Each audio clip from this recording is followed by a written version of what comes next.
Black Sure. screen Bama. Am I still black screen? No, you good. You good? Shout out to Texas A&M. Big up. Yeah, everything's good to go, bro. We live here. I'm rocking with Jimbo Fisher this year. Like I said, they're gonna lose by 60. Yo, Alabama is going to absolutely annihilate them. I'm not jacking that. I'm rocking with the Aggies, baby.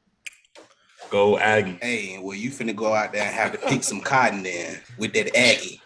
You finna throw that Aggie down. You gonna throw it down. He gonna throw that Aggie down. Like, I can't pick this shit no more. I'm tired of this, Grandpa. Yeah. Well, I just put that Aggie down, boy. Damn, bitch, we got 8 people in here, bro. This is that's lit, bro. Yo, Bama, can you tell us any losses that you guys might take?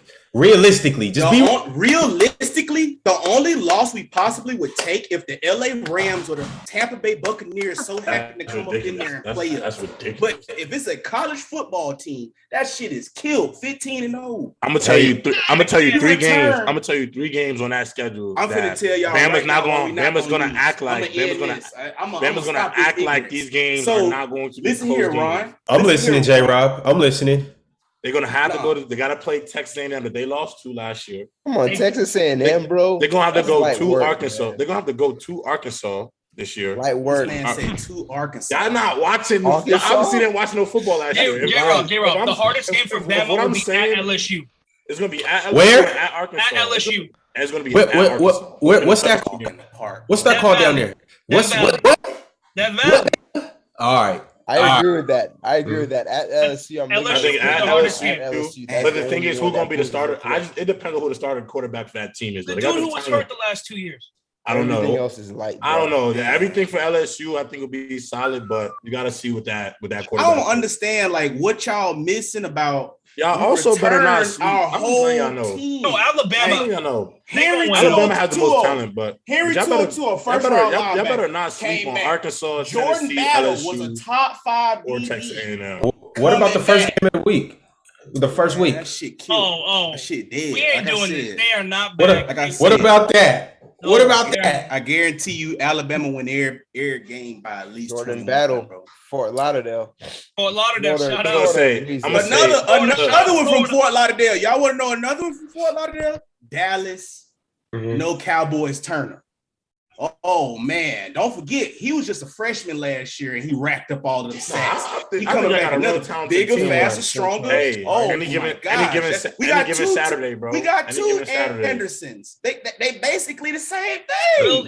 Will Anderson is the best player. Come on, man. We're not even finna start this. Will Anderson is the best player. We finna talk about who chose to come to Will Anderson is the best. Tyler Harrell caught 425 labor receiver. Will Anderson is not the best player. I will die on that hill. Will Anderson's the best player. He was Georgia's lead receiver in that title game. Guess what? He coming to Bama. Eli Rich Alabama. And the Grand. I like that pick. I think he's top 5. Come on, bro. You got Young, Stroud, Caleb Williams. Them 3. Come on, them 3 gonna be in a 3-man race for the Heisman next year, bro. I think those easily finished 5th in the Heisman. Hello. Top 3, number 1. I'm talking about the top 3. How is everybody? Good morning. Bryce Young won a Heisman as a freshman. Good afternoon. Good evening. Wherever Hips in the roses. Damn, bro. Y'all came in hot today, bro. Y'all ready? What'd he say? Bitches on Bitches in my old phone. They come and they go home. Yo, this season I am a Razorbacks fan. I'm a Volunteers fan, a Tiger, and an Aggie, bro. 0-4 versus Alabama. But yo. Nah, they're not gonna go over. Y'all gonna be sick when I'm coming back on this show and Alabama taking an L. All right, so what's good with y'all, fellas? I'm sorry, J-Rob. Yo, we just talked about this before the show. This one I did it on purpose, though, bro. Stop doing that, though. Nah, I got you.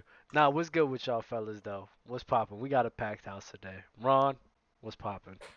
What's going on, my guy? How you living today? I'm chilling, bro. I'm hey, tired. Can you please make me moderator? Yes, sir. You got it. You got it, boss. I hate that we got to do this in front of the audience every week. I like being moderator, bro. I think it's fun. Yo, chat, y'all vote. Who do y'all like being moderator better? Me or Ron? Bama.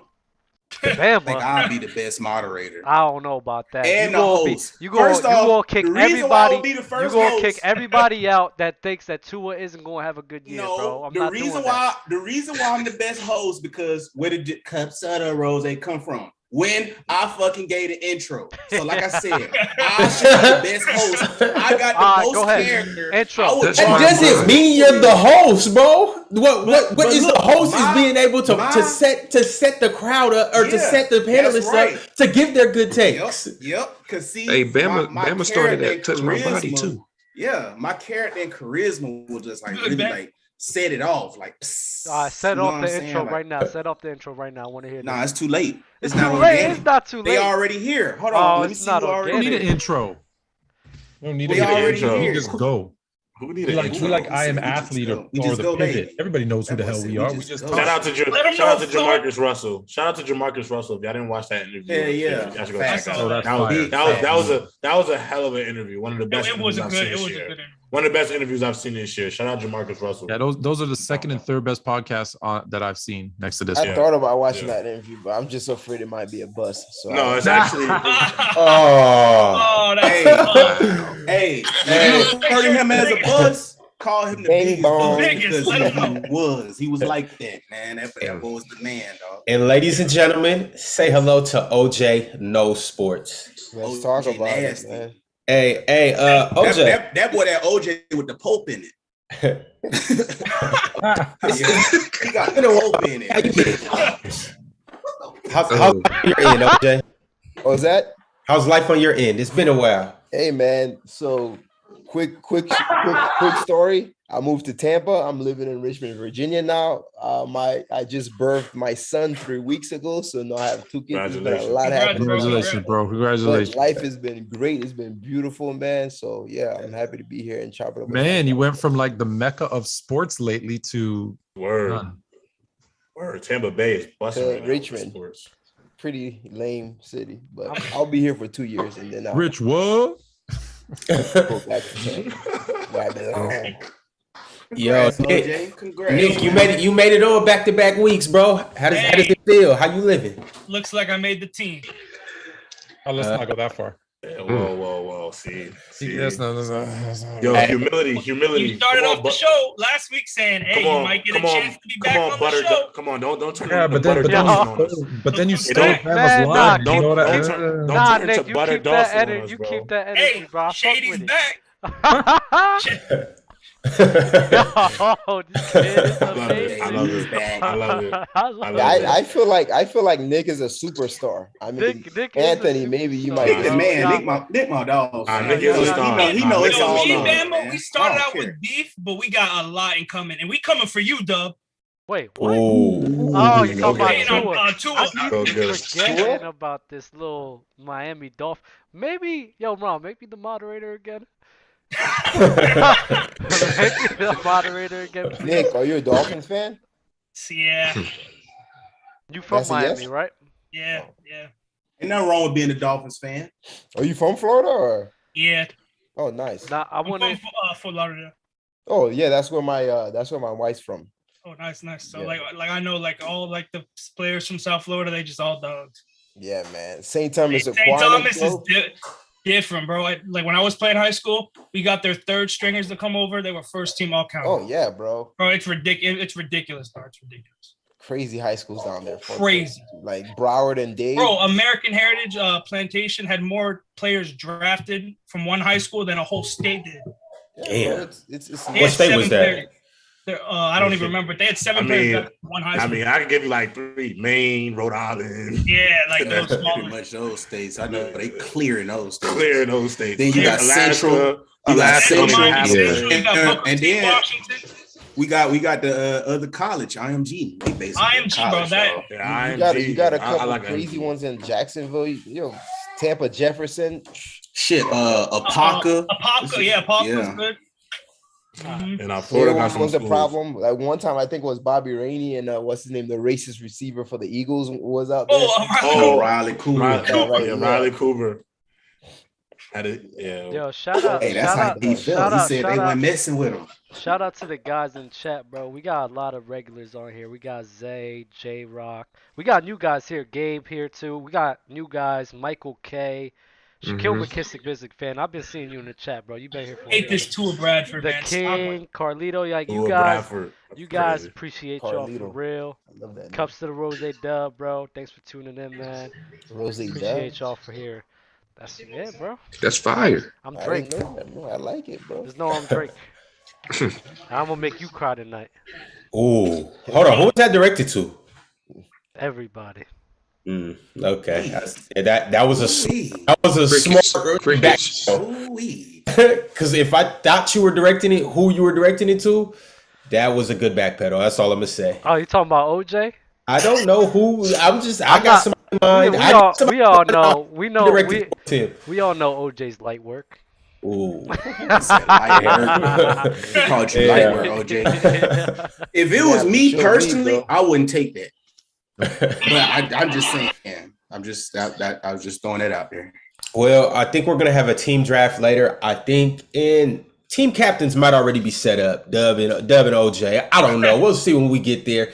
If we get there, when we get there. But for right now, let's dive straight into it. If you guys have been paying attention at all, you will know that ESPN dropped a top 10 quarterbacks list. And everybody that I've talked to, they felt, let's just say, a way about it. So I don't know if you've seen it, but I'm going to go ahead and reel off 1 through 10. Starting at 1, you got Aaron Rodgers. At 2, Patrick Mahomes. 3, Josh Allen. 4, Tom Brady. 5, Joe Burrow. Then you got Matthew Stafford, Justin Herbert, Russell Wilson, Deshaun Watson, and rounding the list off at 10 is Dak Prescott. Now, we all heard the list. If you need the list again, just holler at me. I'll tell you who's where and what. But Ben, I want to start with you. What's your biggest discrepancy with this list? Yeah, you. What's your biggest discrepancy? Well, I will say this. The top four is cool, but it was just the wrong order. Should be Mahomes, Rodgers, Brady, and Allen. That's my 4. And then with Russ, I think he should be high, at least like number 6. You know what I'm saying? I think he should be like 6, 7. Herbert, he 5 or 6 to me. It don't matter. It don't matter where you put him at. I think he's front, behind Russ. It don't matter. Dak Prescott should be on this top 10. Kyler should be up here. So other than that, and Joe Burrow is not top 5. I don't care what anybody say. He ain't top 5. No.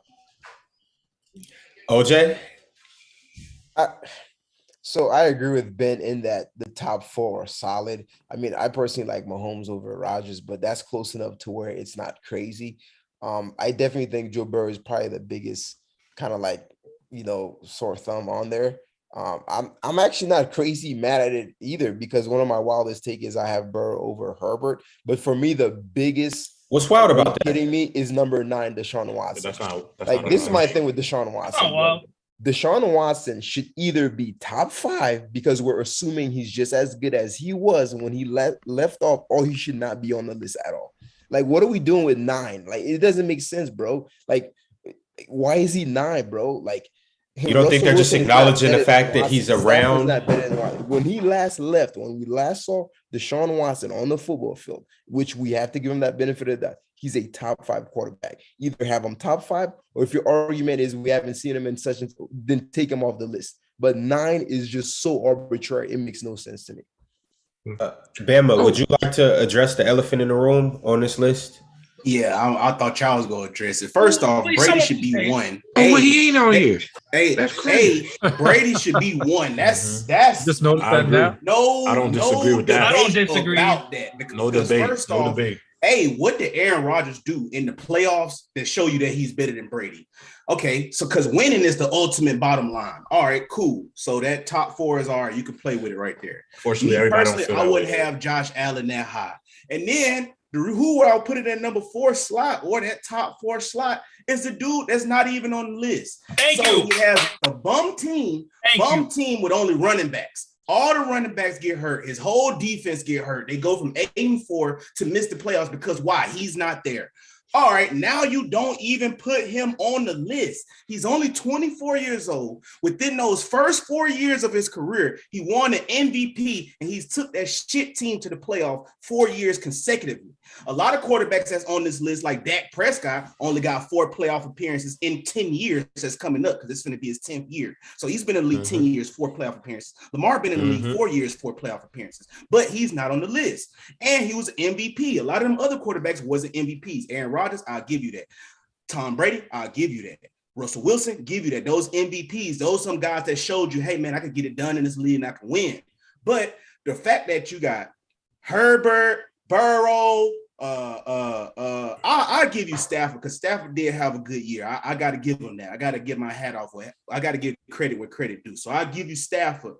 But the rest of them dudes, especially if you're going to have Deshaun Watson, come on, wherever Deshaun Watson is, especially based off the scene played in the year, you got to have Lamar above him. I mean, if you just really want to do it like that, and I even feel OJ Watson got to at least be 5 just based off what he showed us the last time he was on the field. He don't play receiver. He don't play running back. So I would say time off benefits quarterbacks more than other positions. So if anything, I would say Deshaun Watson would go come in and have a solid year after he gets suspended. But no Lamar on that list is just ridiculous, bro. And that's just what made me, I don't even acknowledge. And the fact that you got Josh Allen over Tom Brady, the fact that you got anybody besides Patrick Mahomes over Tom Brady, it's just laughable, bro. So I'm not even finna just even acknowledge that list, bro. I was like, you just a bunch of jackasses, and that just proposed what I think. Wow. If you got such strong opinions like that, we need to put you through some football skills competitions where you got to go out there and at least catch an overhead bomb. You got to go out there and catch a 50-yard pass. You got to be able to you got to be able to at least throw a slant. You got to be able to do something to show that you're credible in football, bro, because this is just getting ridiculous. I know what Doug finna say, NFL execs and coaches voted on it. But like I said, those had to be the sorriest coaches and a bunch of NFL execs. You can't tell me a lot of them play football because a lot of them don't, bro. They have no. Don't forget that it was scouts and players.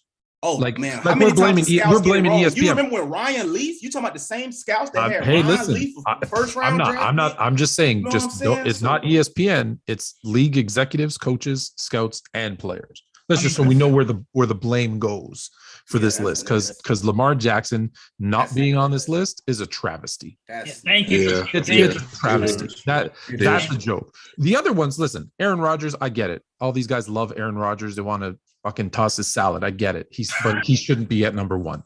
But the top 5 is fine. I would say Joe Burrow probably has the best receiving core of that bunch. So I'm not mad at him being at 5, because the way I look at it, they're looking at what they're going to do this season. Well, Joe Burrow, who went to the Super Bowl and has the best receiving core, he should be there. If he's not top 5, he's probably had a bad season. But Dak shouldn't be there. The thing with Deshaun Watson is interesting, because if we go on what he did the year that he played 2 years ago, yes, he should be top 5.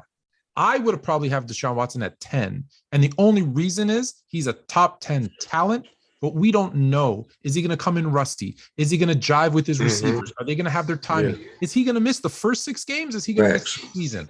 I don't know. So I put him in the sense that I put him at 10 only because I don't know what I'm going to get from him, but he's a top 10 talent. But Lamar Jackson, like the rest of the list is whatever. Lamar Jackson not being there is invalidates this list. Thank you. Dub, what's your thoughts? I'm not going to repeat what everyone else is saying because it's all true. I mean, Lamar Jackson not being on the list is what Fluent said, a travesty. It's fucked up. Lamar Jackson, we all know what he's done in the league. He's never missed the playoffs. He's won an MVP. He's shouldered the load for the Baltimore Ravens and their offense, and he deserves to be a top 10 quarterback in the league, period. I'm not going to put him over a guy like Dak Prescott. Shit, y'all know I'm a Matthew Stafford guy. I'm not putting him over Matthew Stafford as well. So it's like, come on, bro. Like, the disrespect towards Lamar Jackson has got to stop. It's got to chill out. And it's like, I just don't understand where NFL fans and NFL media's heads is at with this guy. It's like they're confused as if what to do with him. It's ridiculous.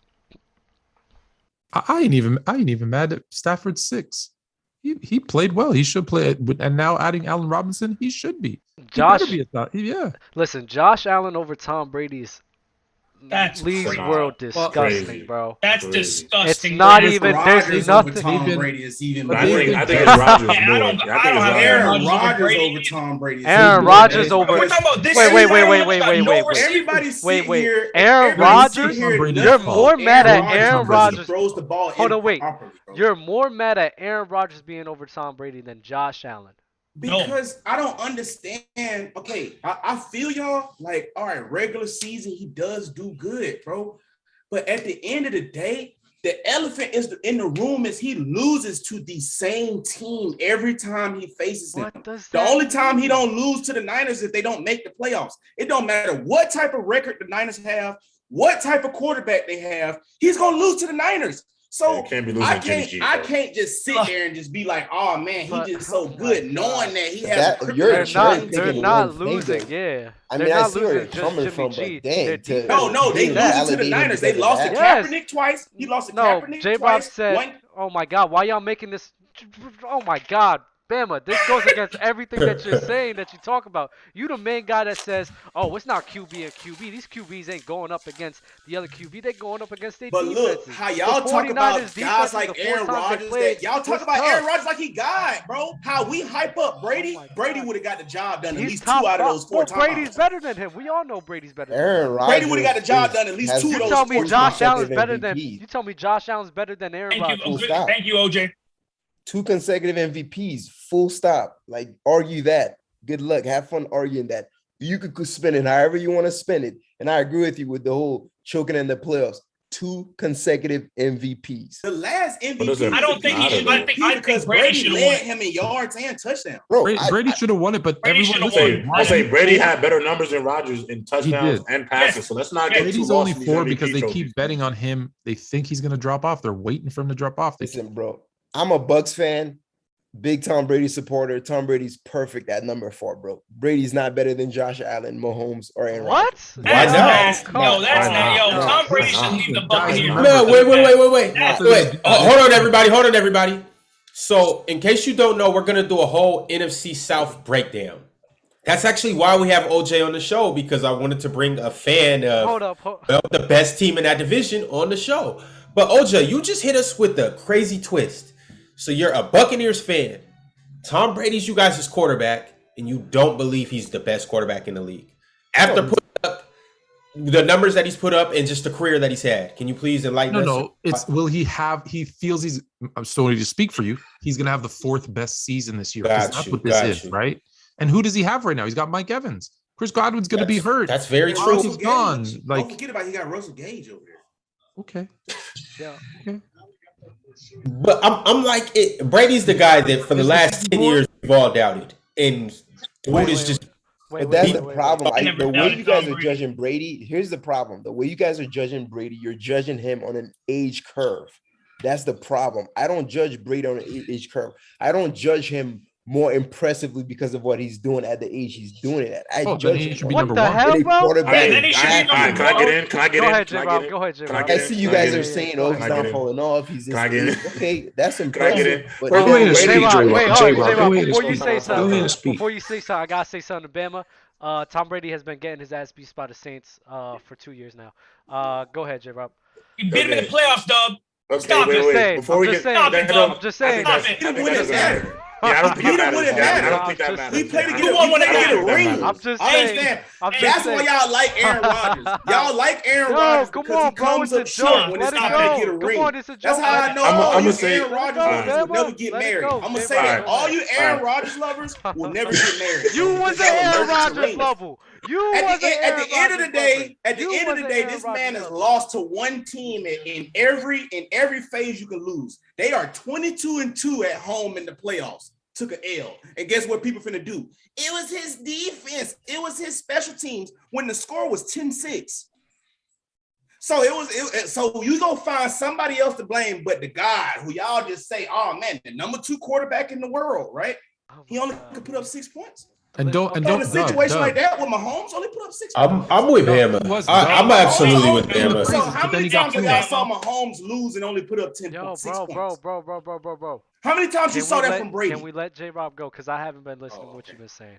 Honestly, I haven't. I'm not gonna lie. You're not supposed to listen because you a casual. I understand. No, if it's J-Rob, what are you talking about? What are you talking about, Bama? Let him know, Bama. Bama. When it gets too complex, I notice idiots tune out. Who the hell did we say? When it gets too complex, idiots tune out. I noticed that.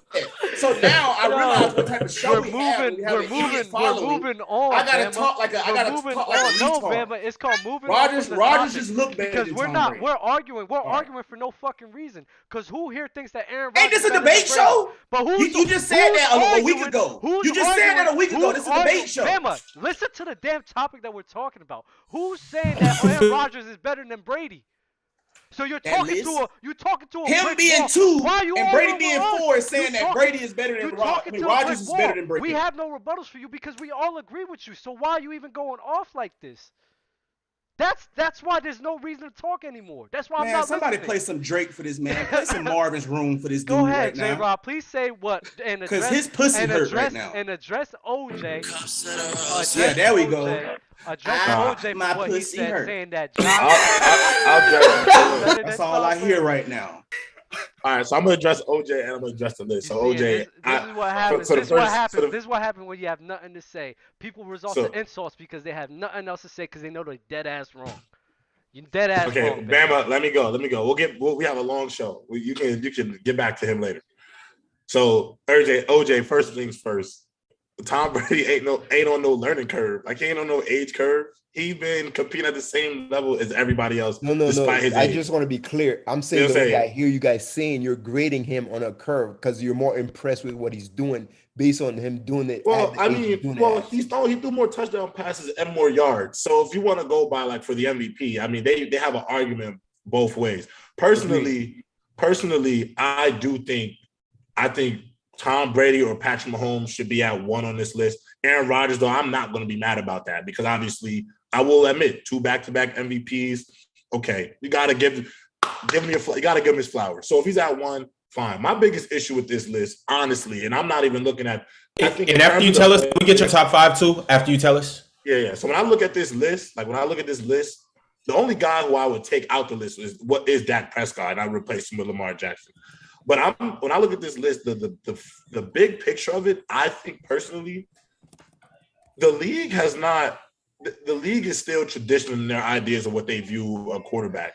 Because I think the reason why Lamar doesn't make this list is because people think it is unorthodox the way he plays or it's unconventional. And because of the way he performs, people don't want to say this is what the ideal top guy is in the league. Now, my issue with him not being on this list is Lamar Jackson, to me personally, is not a system quarterback.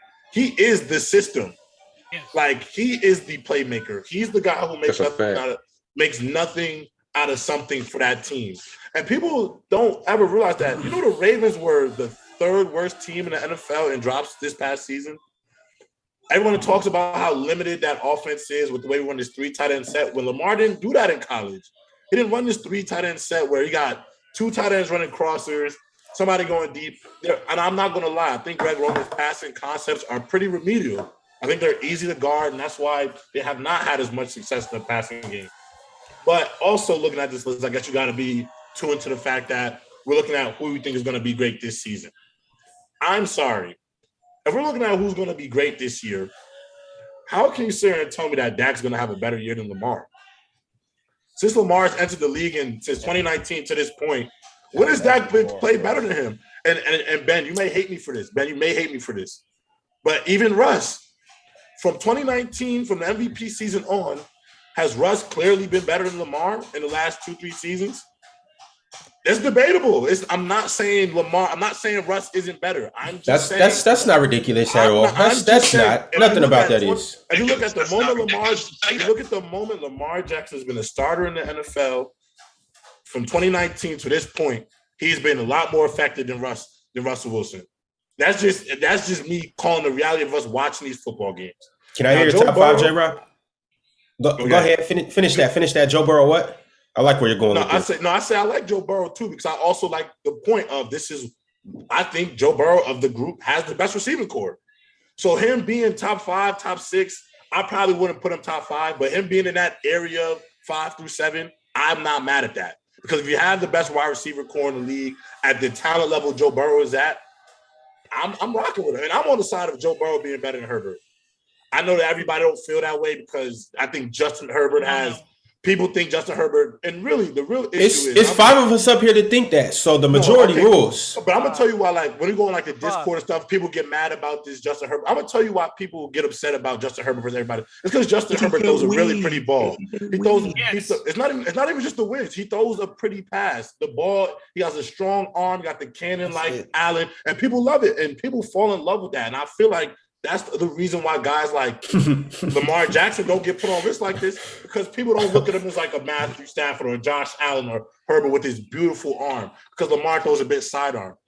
I promise you, if this list was only players, not execs, not coaches, not scouts, who, if you look at execs, coaches, and scouts, probably have the same model and mold for what a quarterback looks like, ask only the guys that have to play against him on a nightly basis. I promise you, Lamar Jackson. That's the thing you know what? That's a good point. That's the thing that skews the list. Yeah, that skews the list. Scouts and executives who are looking for, a 6'4" pocket passer, big arm. They're skewed a little bit, even if it's skewed. If you ask, I'm gonna tell you, as somebody who's played defense, I'll give you an example of a guy. When we played against in college, we played against. Do you guys remember? He broke his leg really bad. I can't think of his name. Not Dylan Gabriel. Oh, you're talking about Mackenzie Milton. So he played Mackenzie Milton my freshman year. Mackenzie Milton was running all over the court, on the field. Like, when I say improvisational skills were insane, you can't stop it because he's just a legitimate playmaker. Mm-hmm. We dealing with him versus dealing with let me give a guy like I played against I can't think of his name. He plays for the Eagles now. Everybody say he should play over Jalen Hurts for a little bit. Gardner Minshew? Gardner Minshew. I played against Gardner Minshew when he's at East Carolina. We did not scout for Gardner Minshew the same way that we did Dylan Gabriel, because Dylan Gabriel's playmaking ability was way harder to deal with. That's a great example. That's a great comparison to Lamar with these other guys. Because you got to chase him. Across the field. So ultimately, I just think this list just shows you that we have not adjusted to Lamar's style of play yet. But I do think over time, when guys like Caleb Williams, Bryce Youngs, these guys start coming into the league. No, but that's also to do with guys like that play like Lamar don't win Super Bowls. Hold on, man. When we're talking about executives, coaches, right? That's what they're thinking. But also, to your point, I don't think many teams have tried to win with a guy like, the only guy we've had was Michael Vick, really. We had Cam Newton. They went to a Super Bowl. Not those dudes, though. No, he's different than those. I think Lamar Jackson is clearly better than Cam. I think he's better than Cam. I think he's clearly better than Cam. I think Michael Vick had the better arm, but I think Lamar might be a better playmaker. Ultimately, and to answer your question, Ron, my top 5, I'm not giving the order, because if you give the order, this is why I prefer tiers. If you give tiers is just a little bit better than ranking. So I'm just going 5 quarterbacks. I'd go Rodgers, Mahomes, Allen, Brady, and Lamar. That would be my 5. 6 and 7 would be like Joe Burrow, Herbert, Wilson. And I would also put Deshaun Watson at that 10 spot because he hasn't played in a year. That's just how I feel. Okay, so while we're still on Lamar, I want to play an audio clip from Fluence man, Ryan Clark. He said Lamar's not a system quarterback because he is the system. But I want to play this clip, and I want you guys to tell me how you feel about it. I got to get Ninko in. RC, go ahead, Joe. The dummies. Lamar doesn't fit what the Ravens do. Lamar is what the Ravens do. That's why it's mind-boggling to me that he's not in the top 10. He's not a system quarterback because he is the system. I know, but let's not act like he was a great passer. No, that's a good point. No, but they made their decision. They made the decision to go all in on what he does well. And once you do that, then you find yourself here. You can't do what you do without him doing it. No one else in history has ever been able to do it. Ninko, go. I got to get Nico in. I have a feeling that the Ravens feel like me searching for gas. And that's driving around, and I look, and I'm like, oh, I got a half tank. I'm just going to wait a little bit. It'll be the same price. And then they look, and they go, dang it, I should have filled up yesterday. I should have paid them yesterday. Because the price, premium gas now. just keeps going up. The price just keeps going up. So if I'm Lamar, I'm like, all right, the price has gone up. The price is going up. I'm just gonna sit back. I'm gonna keep doing me. I'm gonna keep balling and playing, and then I'm gonna get paid. And he's gonna get paid now. I agree with that. Like, I gotta say one thing before we get into that. Like, Lamar is average for his career. He has a 98.1 career passer rating. From 2019, 2020, 2021, he was at 66% completion, 64 and 64. I thought the standard was you had to be able to complete over 60% of your passes. I thought that was always the standard. He had damn near 65 3 years in a row, and the guy would just on television say he wasn't that great of a passer. But his team was also the third worst in drops a season ago. Amen. Like you want to know why? You want to know why they don't put Lamar like top 10 and stuff like that? It's like what you said. Like people say he ain't a great passer, and then like the interceptions do throw picks like crazy.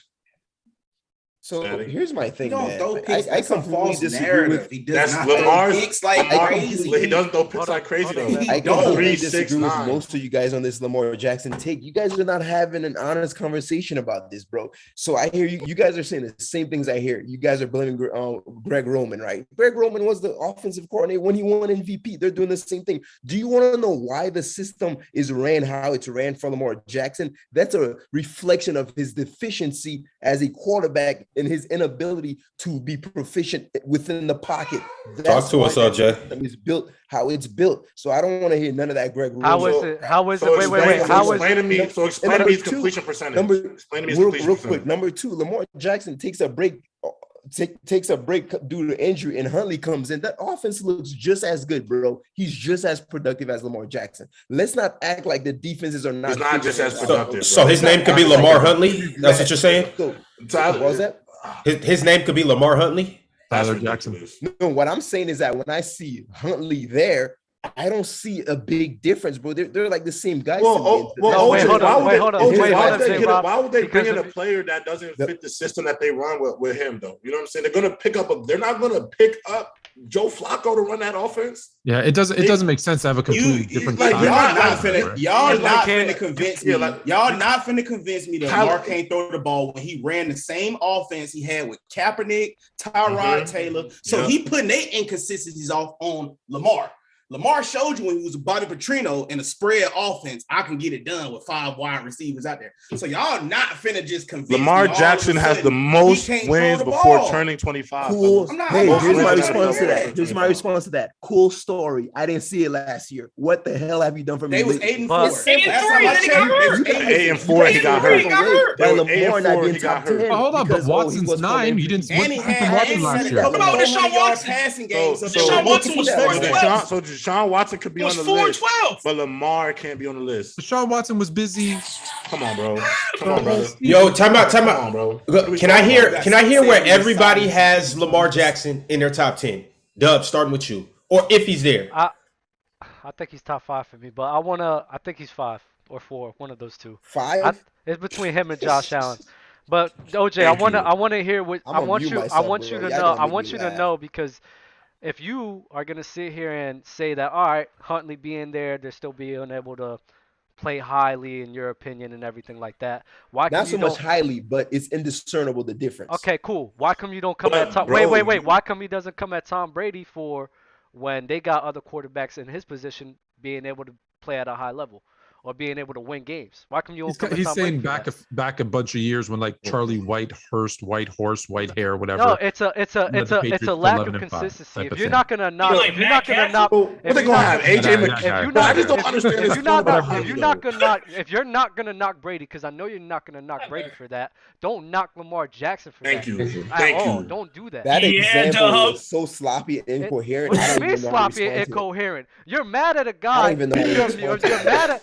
You're mad at a team for being able to get a backup. You're comparing Brady to those other guys that made no. You win. Bro, it's because you tried to use Tyler Huntley to say like the offense was the same. They're not going to add AJ McCarron to the depth chart to run the offense. You're going to need a Tyler Huntley. You're basically saying just because they have Tyler Huntley, all right, Lamar Jackson isn't as good as we say he is. No, so why can't we say that for Brady? That's what you're trying to do. Yeah, that's what I was I don't like comparing quarterbacks. That's exactly what I was doing. Judge a quarterback by what he does on the field, not what someone else does with that team. So does a quarterback not go under center and receivers run routes and he attempts to make a connection through a pass? You judge a quarterback by what he does on the field, not what somebody else does on the field when he's not there. Sorry, that's not how you judge a quarterback. Thank you. Thank you. I got Lamar Jackson 5 or 4. One of those. Okay, J-Rob, you already said top 5. Nick, I think everybody agrees. Lamar Jackson should be. Forget the order for a minute. Lamar Jackson is top 5. Maybe Burrow comes out of the top 5. Not for me. And Dak not for me. Okay, Nick, can you tell us where you got Lamar at? 5. 5. Bama. Bama has him 2. I'll answer for him because I saw him. I was paying attention. Yeah, Bama had him at Yeah, Bama had him 2 because he said anti-Brady, number 2. Yeah, he did. He did. I want to know how. Go ahead. I got him 9. No. Bro, honestly, man, I'll probably have him 10 just so Black Lives Matter don't come after me, bro. But if it wasn't for that, bro, he probably wouldn't be on there. Like, I'm judging him based on stats. Wait, OJ. Stick with your guns, OJ. So then be honest, he's not on your top 10. So who's your top 10, OJ? If he's not on your top 10, who's your top 10 quarterbacks? Is that list good? Dak Prescott number 10 for you? Honestly, I would keep that list. I don't know if I'd have Watson on there. If assuming Watson's not on there, I'd probably insert Dak or Derek Carr. Dak's in there. Dak's in there. So you're putting in Derek Carr. Whoa. No. Where's Kyler Murray? He's too short. I can't see him. I don't know. Like, what? What are we doing? What are we doing here? Drew Brees too short. You can't see him too. Derek Carr. What about Russell Wilson? What about Russell? He's too short. If you would have said Kyler Murray, I'd have been like, all right. Hold on a second. Didn't someone on this panel just said that the way that the ESPN people voted based on what they're going to do this year? Last time I checked, didn't Derek Carr just inherit the best consensus receiver in the league? Couple that with Renfro and one of the best tight ends in the league. I got Derek Carr at 11. He's going to be better than Lamar. He's going to be better than I got Derek Carr at 11. I don't agree with it, OJ, but that was strong reasoning. I'll give Carr over Dak. No, that's not. You guys want Lamar Jackson 9, 10, 8. That's fine. I'm not gonna down that hill, but let's not act like the dude didn't regress. Yeah, I know he got hurt too, but the league is figuring him out. He's gonna have to learn how to. Yeah, that's true. I don't think the league is figuring him out. I don't think the league is figuring him out. I'm gonna be real with you. I really don't. I don't. Yeah. I think you're not taking into account that one, their defense this year was absolutely decimated. Couldn't get a stop. Decimated. What is best defensive efficiency on offense? What are you talking about? Look, at the end of the day, you can't stop nobody. Defense and offense, they go coincide with each other, hands down. If all the pressures on an offense, and the Bengals had like a 17. Why do you think the Chiefs had so much trouble where literally Tyrann Mathieu had to be that team's eraser for an entire season? Because if you can't stop nobody, I don't care how great quarterback you got. I'm sorry. Offense wins games. Defense wins championships. They did not have a great defense this year. Like I just said earlier, third worst team in the NFL in drop passes. As much as Hollywood Brown could say the offense did not fit him, he saw the most targets and wanted to leave. I mean, that's like, come on, reasoning. Like, let's be real. OJ, I know you watch football. But how many times you see Hollywood? How many times you see Hollywood Brown? Statements, bro. You're saying that they have the most dropped passes in the league as if that's solely on the receivers. Maybe that's on the quarterback. Did that ever occur to you? Bro, I've seen Hollywood drop 3 passes. I've seen Hollywood drop passes. Listen to that. That's why I know. That's how I know you don't be watching more drops than Hollywood Brown. Want to know who has more drops than Hollywood Brown, bro? Keenan Allen has more drops than Hollywood Brown. What are we talking about? Y'all want to talk about drops, bro? There's like 5 of y'all favorite receivers have more drops than Hollywood Brown, bro. I know the numbers, bro. We could play that game. Okay, but if your best receiver, if your main target leads your team in drops, what do you do with that? Keenan Allen. Keenan Allen has a Mike Williams. What's the other guy's name? What's 15's name? He has a Mike Williams and a Guyton on his team. You said who? Austin Eckler. Who the other? He said Jamar Chase. Oh yeah, let's forget. I forgot. Jamar Chase has a T. Higgins and a Tyler Boyd and Joe Mixon. and a Joe Mixon. Like Lamar Jackson, both his two best running backs didn't even play. Le'Veon Bell up in there. Like, bro, Le'Veon Bell about to box Adrian Peterson. I have one question for you. I have just one question for you guys with this Lamar Jackson thing. The MVP season Lamar Jackson, is that the same Lamar Jackson we saw last year? He played less games for the most part. Yes, carrying the offense for the most part. For the most part, yeah. First of all, this is how I know. This is how I know you don't be watching football. This is how I know you don't be watching these games. Because Lamar Jackson, the year that you saying was his down year, this was the most yards he averaged per game. The most yards he averaged per game was the season that you saying was his down year. That should tell you that he was affected by the lack of. Like, what are we talking? He had an 87%. He had an 87 QBR for that season. He went 99 the year before. And he was at 113. If we're gonna really knock him for having an 87% QBR, some of your favorite quarterbacks not even touching 80. Actually, that's incorrect. His QBR was 50.7. I'm looking at it right now on StatMe. So am I. Okay. Guess we're looking at two different websites, bro. Hey, don't sleep on Derek Carr, though, man. I do. I'm not sleeping on him, but he ain't better than Lamar Jackson. Bro. I do want to know. For sure. Wait, hold on. Wait, I am curious. Talk to us, Dub.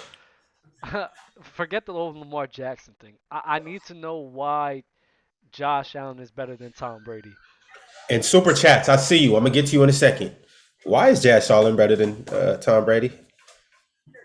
Is that directed at me? Yes, it is. To be clear, what it says is he's going to have a better season than Tom Brady. It doesn't say he's a better quarterback. We ran through that schedule. I don't agree with that. Agree with that. For me, if I look at the totality of all traits, all stats, everything that you can do from top to bottom, intangibles, passing, accuracies, everything, he's better. That's really what it comes down to. When I look at everything. Probably because of his legs.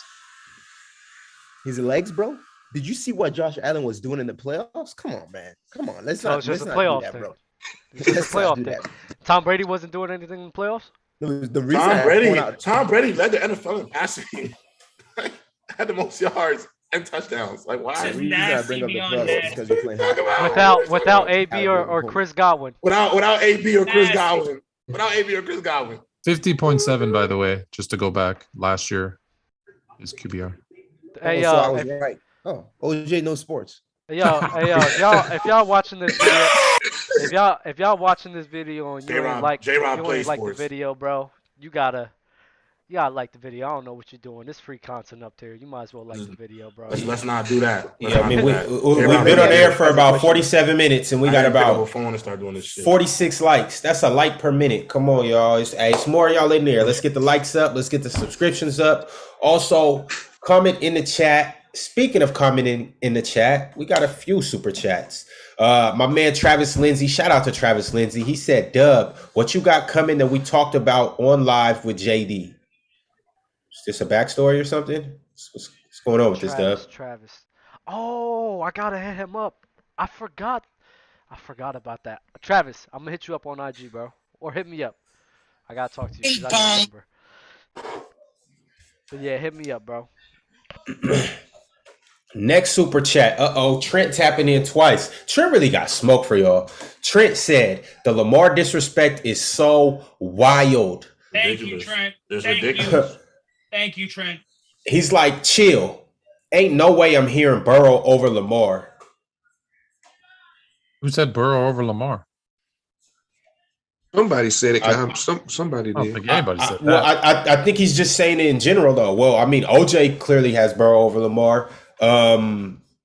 If he's at 9 for you, Ben, you got Burrow over Lamar. Yeah, I do. Yeah, I'll say it. I do. And then Trent also tapped in and said, "What type timing we on today? Like, what's up with the Lamar hate? This shit is gross." Thank you, Trent. Thank you. I've never seen a guy win a unanimous MVP. Thank you, J-Rob. Most wins in the NFL before 2025. Unanimous MVP. That was last year, right? Oh, Jesus Christ. OJ, wasn't you just the guy who was just telling us how great the MVP award was for Aaron Rodgers? You said you that's the problem with the Lamar Jackson. You just said that. You just said that to me, though. All basing this thing based on that. Nobody's judging. Yo, y'all acting like nobody was on his meat when he in the beginning of the year. No, First of all, Dub, we all on the same. We're on the same page. OJ and Ben are only two guys who don't think he's like in that mix. You know. Bro, the way you start a season is very different than the way you ended. Josh Allen was hard. Yo, but I don't got him top 10. Like I got him. No, I know you got 10 or 10. I'm talking about top 5. You have them 9, but that's fine. I mean, I just feel like as long as you have them in 10, like I think opinions are opinions, but I think to not have them at somewhere the 10 best guys. I mean, I don't like. You can't have Dak in the top 10 and not Lamar. Thank you. Yes, that's nuts, yo. Yeah, I don't got Dak in my top 10. Like we've literally watched Dak not perform to the same level when Zeke was at his best to at this point now. Like there's been a clear regression. Ron, your word. Yo, hey man, next topic, man. I'm tired of hearing this. Yeah, well, let's move on from this, bro. Y'all said y'all starting to frustrate me now. Let's go and move on to the next topic. Y'all saying a bunch of dumb shit. Bro. We moving on. Shout out everybody in the chat right now. The chat's kind of spicy right now, by the way, too. Hey, G Baby, what's up with your boy? Shout out G Baby. Ain't seen you in a minute. We got to get you up here. I was gonna propose that we do. It something ain't no fun. jokes, Jeremy Conley. Get your fucking mama on the show right now. Can we invite Jeremy Conley over here so I holler at his mama, dusty bitch ass boy? You sorry ass excuse for a person. Like get your mama on here. I'm not finna keep arguing with your bum ass. Get your mama up here on the show. All right, man. I'd rather talk to your mama or granny, nigga, or your auntie, nigga, or your bitch. All right. Hey, I had to mute him. Yo, Conley, chill out in the chat, man. Let's talk football. We here to talk football. We not here to do all the extra stuff. Yo. All right, here we go. Look. Yo, mama don't like that though. Yo, niggas don't like that though. And my bed ain't on the floor. I know you a bum ass nigga when you. Yo, I was gonna propose that we do something fun. I was gonna say we all do a quarterback ranking with us. But if y'all want to get off quarterbacks, we can do that. We don't gotta. Y'all want to move on? Let's move on. All right. Wait. What? Wrap that up. Let's not wrap it up, please. All right, we're gonna Trojan that. Let's get on to our next topic. NFC South teams. We're going to Trojan that. I'm keeping that. NFC South. How are we feeling about the NFC South this year, fellas? Reputable division, overrated, underrated, don't really care. My boy Butter in there. I'm feeling it. We should all know who the top 2 teams in the NFC South is. It's Bucks and Saints. Brady and Mr. Eat a W, man. Come on now. What do you mean? You're not picking the Butter Panthers? No, I'm not picking the Butter Panthers. No, I'm not picking the Butter Panthers. Nah. I like the Butter Panthers. They looking buttery, man. They looking real buttery. No, I like the Butter Panthers though. I like the Butter Panthers though. I'm gonna be honest with you. I do like them. Not to win the division though. I'm right. Yo, he got weapons. They got weapons in Carolina. I'm asking a question. Hell yeah. I want everyone to talk to us, Fluid. Talk to us. Question. I'm not suggesting. I'm asking a question. Is it possible that with Kyle Pitts and London Drake, is it possible Atlanta could be dark horse? Yes. If Marcus Mariota, no. I'm with you there. I'm with you there. No, Fluent. I'm not. I don't think it's ridiculous. You're not with me. Press the button. Press the button. It's not ridiculous. It's not ridiculous. No, because look, enlighten us, J-Rob and Fluid. You guys got the stage. Both of you guys, work your magic. No, I'm not saying. Look, I just think they have the weapons. It's always to me about the quarterback. With the weapons they got, that third position between Atlanta and the Panthers, let's not act like we're real confident with who's going to really take that position.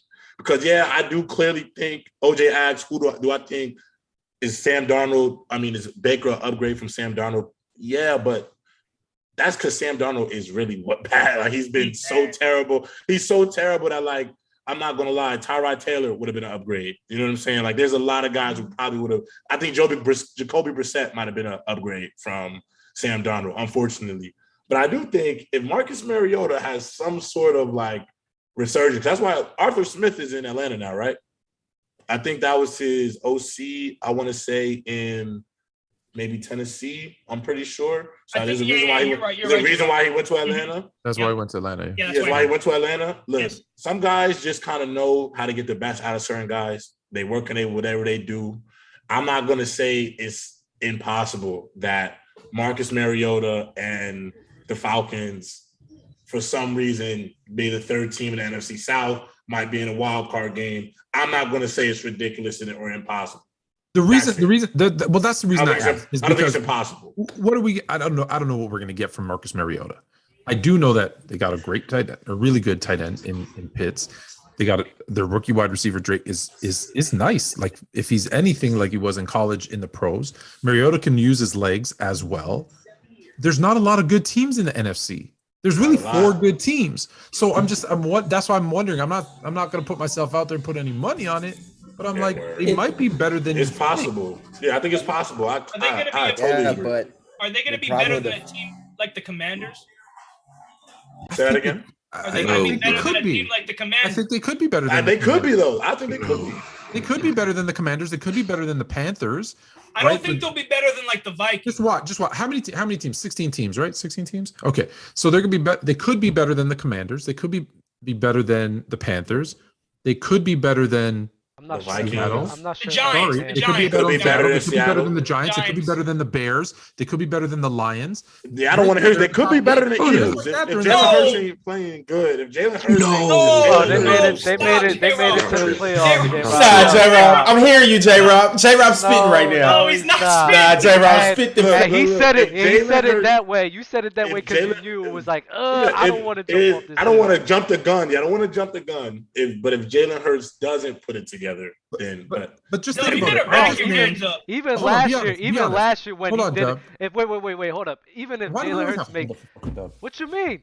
Let's go. You've been talking the whole time. Y'all been talking the whole time. I've been silent. Jesus. But if Jalen makes zero improvements, the better show when you're silent. If Jalen Hurts makes zero improvements, right? Yo, y'all crazy tonight.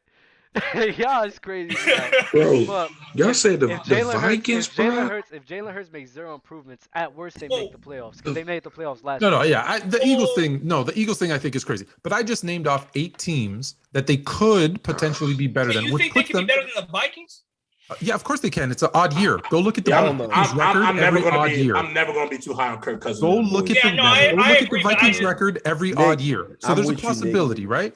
I don't think so. I don't think so. I'm not a Kirk guy, but bro, the Vikings are just better everywhere else. But just I agree with that too. Hear me out. I agree with that too, Nick. I just named 8 teams, and no one really complained that those 8 teams they could be better than, which puts them top 8. Well, the top 7 make the playoffs. If they're in that mix, I would complain. That's actually pretty impressive. But I feel like those 7 teams are better. But here's the thing, though. You guys are saying, okay, there's probably 7 teams that they're better than. Okay, their offensive line is still a question mark to me. Defense. Their best defensive player is a cornerback. You don't get consistent pass rush. So now you're dealing with Marcus Mariota, and you're gonna have a questionable offensive line, bro. And not only that, man, I guarantee you, mark my words. And I really hope I'm wrong. I honestly think it's very possible Kyle Pitts is going to get hurt. I think they're going to force feed him the ball so much. He's going to – that's what happens to tight ends. Is Mike Davis still on that team? Mark Andrews is the only tight end that gets force fed the ball. They got Cordell Patterson. Cordell Patterson. Cordell Patterson, London Drake, Kyle Pitts, Mariota with his legs, maybe with his arms. Like I'm just saying, it's the defense. Would you bet money? Yeah, that Falcons defense is kind of bad. I forgot that defense. But AJ Terrell is a stud though. They have a lot of O-line problems. I will say though, AJ Terrell is a stud though. I'll give AJ. He's a stud. But I will say this. But it's never good when your best defender is a corner. Yeah. I agree. You need a pass rush. Like at the end of the day, you can't survive if you don't got a pass rush. In the NFL, if you cannot consistently get out of third downs, bro, you're not gonna win a lot of games, man. If you can't get to the quarterback, you can't win. And that's my issue, bro. Like no pass rush and the spotty offensive line, bro. And now, if you're talking about you have Brady, okay, he could overcome those things, but Mariota. Yeah, I might renege on the Falcons being better than certain teams because of that defense. That defense has to look better this year. It has to. And here's the thing: they play the Bucs twice. That's probably a sweep. They play the Saints twice. Most likely, the Panthers. Maybe it's the Panthers. I'm telling you, the Panthers. Bro, the Falcons might mess around and go 0-6 in the division, bro. Maybe. Maybe. So- No, that's very possible. That's very possible. Can't even disagree with that. That's Let me see the 100%. Panthers. Can Hold I on. can I say something now? Yeah. Go ahead, Go Doug. ahead. Thanks for asking. The fact that I haven't really said a lot this whole entire show, and Fluent still has find something to bitch and complain about is ridiculous to me. That was 5 minutes ago, bro. I was really not. Hey, I had to wait for him to get whatever he had off because he really wanted to get it off that bad. Dude, But it is crazy to me. But anyways, when we talk about the Falcons, we honestly, bro, we could make a good case for a lot of teams in the NFL to be sleeper teams because a lot of people, it's off season, bro. That's what we do. A lot of teams has potential to be something, but at the end of the day, bro, there's only a couple winners and there's a handful of losers. Can I ask when you a question? Go ahead. If you had to pick a team to make the playoffs, would you pick the Lions or the Falcons? Lions. I picked the Lions. I picked the I would Lions. pick the Lions. I actually would pick the Lions. I picked the Lions. I like the Lions. I like that coach, man. That coach. I like that coach a lot. I like what he got going on. Bite off some kneecap.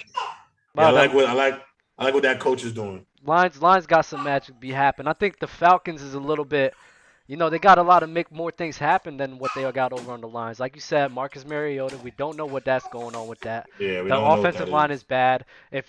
Bro, Matt Ryan is still better than Marcus Mariota. So if you think that Marcus Mariota is going to do a better job than Matt Ryan, it's like excellent. That's a great point. Excellent point. That's a fact. That's a fact. So it's like I don't expect what y'all see from the Falcons. I like the names and I like what they got going on, but I'm sorry, bro. When we talk about the NFC South, the Bucs they're gonna face twice. The Saints are a good team they're gonna face twice. And Carolina, I like Carolina's chances better than the Falcons. If everybody's healthy, CMC, DJ Moore, Robbie Anderson, the defense is pretty well. It's like I'm sorry, bro. The Falcons. Yeah. I think the Panthers should be 3 for sure. Let's talk a little bit more about the Panthers. Now, I know we talked about them a little bit last week because of the trade and whatnot, but I don't want to just talk about the quarterback. Let's talk about the team as a whole. How do we feel about them? Where they're going to fare in this year, and do they overachieve possibly? Can you delete comments out of the chat, Ron? Yeah, what's up? Who you delete this man Bama's address out of the damn chat, please. This man is losing his fucking mind. Oh no, because internet games. Can we please delete that? Yeah. No, it just but be Bama, don't put your games, address. So I just be having to show internet games because I'm really about I feel you, but if we could delete that out of the chat. All right, it's gone. Oh wait, I need it. I want to send him a Fluent shirt. I dropped that Eddie quick. Well, I thought that boy. I really be having to let them boys know. Don't let these jokes fool you, boy. Like real, I'm really. What is the Twitch name? I'm looking for my phone. I can't find it. It's Players Choice. All right, Bama. Can you tell us what the Carolina Panthers are? They gonna run the train on Jeremy Conley Mama. Yeah, thank you, man. For sure. All right, bet. So with the Panthers, I think they'll probably be worse than the Falcons. Honestly, I like the Falcons. I think Falcons probably won't make the playoffs, but I think the Panthers, bro, Butter just ain't it. I mean, he coming over there. That franchise just been a mess. They traded all them picks away to get Sammy D just to figure out he wasn't the dude. Then to get Cam Newton back, who they gave away all the picks to get for. So I mean that franchise forgot to mute Ron. To get another first round draft pick of the same draft.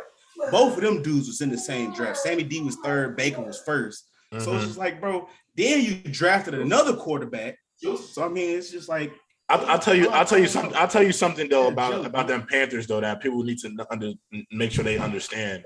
Since entering the league, Baker Mayfield has thrown the most picks in the league, and guess who's number 2? Sam Darnold. Sam Darnold.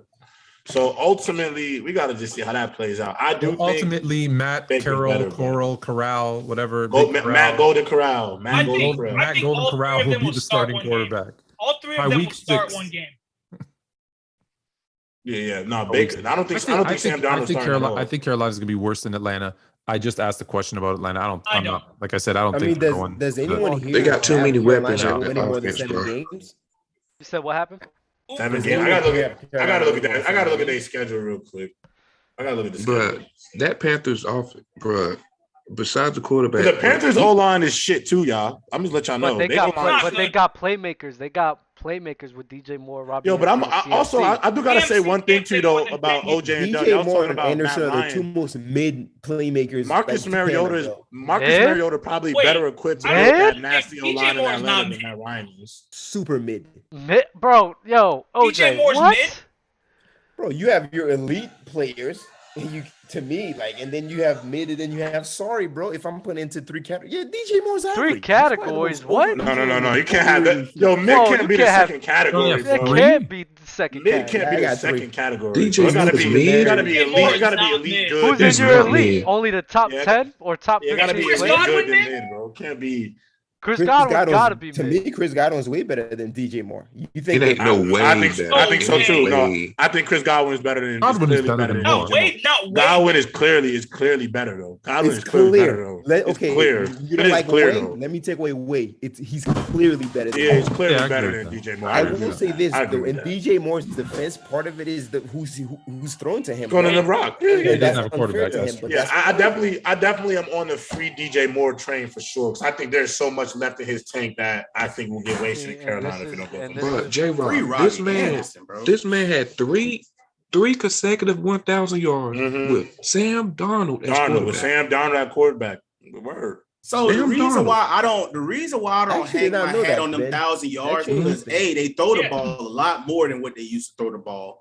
And so that leads to a more and fluctuated. If you look at the amount of 1,000-yard receivers back in the mid-2000s to now, you got tight ends having thousands of yard seasons. So that just showed the passing volume has expanded. So when people throw around that, he broke 1,000 yards, 3 consecutive. I mean, shit, you're supposed to playing in today's era. Yeah, but I do think it's more impressive, though. I do think it's more impressive. It's not really that impressive. Now the market's like 1,500. Like when you start getting 13, 14. That's a good point Ben brought up, though. With Darnold to get 1,000, that's impressive. That's impressive. Like I think Robbie Anderson had 1,100 with Darnold. So Darnold, I mean, I was there with this. I will say, OJ, to answer your question too. I ain't gonna lie. I don't know if the Panthers can win 7 games. Their schedule is a doozy, bro. I was just looking at it. First of all, they start week 1 with the Browns. They might beat the Giants, but they got Saints, Cardinals, 49ers, Rams, Buccaneers, Bengals, Ravens.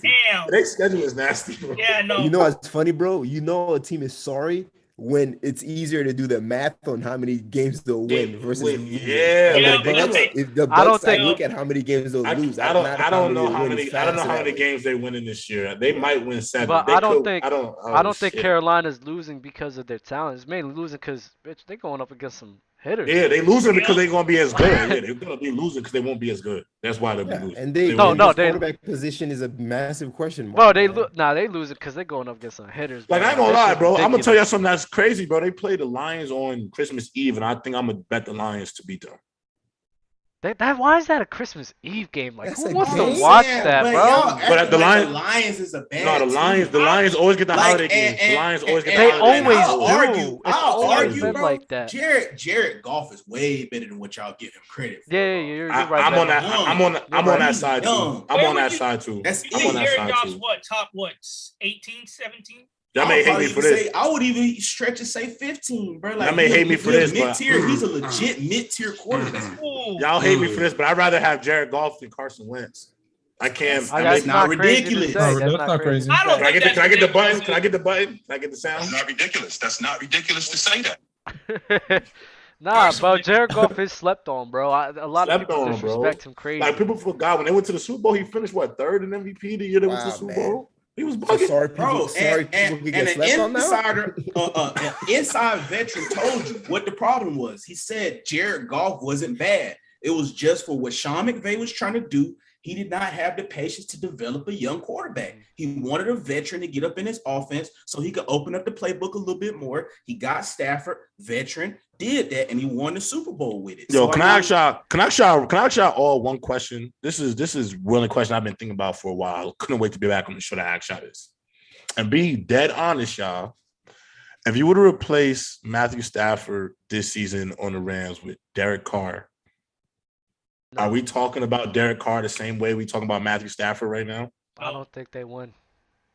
I don't think they win either. Are you saying if they win with Derek Carr? So let's say we're talking about the Rams. You talking about Derek Carr and the Rams? Let's say the year that just happened, right? Let's say the year that just happened with the Rams winning the Super Bowl. Let's say instead of Matthew Stafford, Sean McVay went to Cancun with Derek Carr and was sitting at the hot tub with Derek Carr and said, "Derek, I need you in LA." Do we have the same conversation? Because the only reason I'm thinking about that is because that ranking had Matthew Stafford at 6. If you replace that guy with Derek Carr and they have the same result, are we saying Derek Carr is the 6th ranked quarterback in football? No, but I do. Why not? Why not? I think we're not saying that. Hold on, I'll tell you why. Because you know what's coming from me. You know how I feel about Stafford, right? So we're not having the same conversation because we're seeing 6 years of Stafford and 6 years of Derek Carr compared to 12 years of Stafford, and he's been significantly better than Carr in his 12 years. Matthew Stafford's 12 years have been better on a worse franchise. The worst franchise have been better than Derek Carr's 6 years. So we're probably not having the same cover. Does it boost him up? 100%. But I don't think to the same level that Carr we do. Did have that MVP caliber season. Yeah, he had one. Yeah. But I'm saying if you compare Stafford's 12 on the Lions, and you know how I feel about Stafford, so you know this is a true statement. His 12 years, his 12 years on the Lions versus Carr's 6 or 7 years on the Raiders. You're probably I think Stafford's still. Because I'll be honest. Prior to this, looking at the stats right now, they're not too far off. That's why I asked that question. Because the stats are far off. I'm gonna tell you why I also brought this up is because the fact that we put Matthew Stafford at 6, y'all. A year ago, that wasn't even a conversation. That wasn't a conversation a year ago. Top 10. I think people had him top. Maybe. I don't think so. No, you didn't, Dub. Stop lying, Dub. Don't lie, Dub. No, you did. That's the fuck I did. I've been on. No. Dubs, I don't believe and Ron, I find it crazy. Ron. I'll be straight up. I did not. Because you know damn well how hard I've been on that fucking Matthew Stafford. Yeah, I'm talking about before the shit. I'm gonna tell you straight up. I've always been straight up. I'm just asking. All right, a year ago before Matthew Stafford won that Super Bowl, if you would have asked me 1 year ago before the Super Bowl win, would I rather have Dak Prescott or Matthew Stafford? A year ago before the Super Bowl, I would have said Dak Prescott. And I think all of y'all would have probably said the same thing. Facts. Not me. I think everybody here would have said the same thing. I would have said Matthew Stafford because this is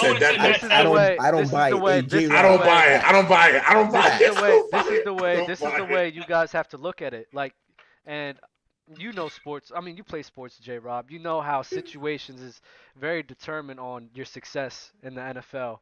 So if I know a guy who I've seen on a talent perspective, he being able to throw with the best of them because he has. There's stats to prove that. You could go back to the tape. You can see the talent that Matthew Stafford has. I see the situation that he's a part of. He's a part of the Lions, which is why he's perceived in such a bad light.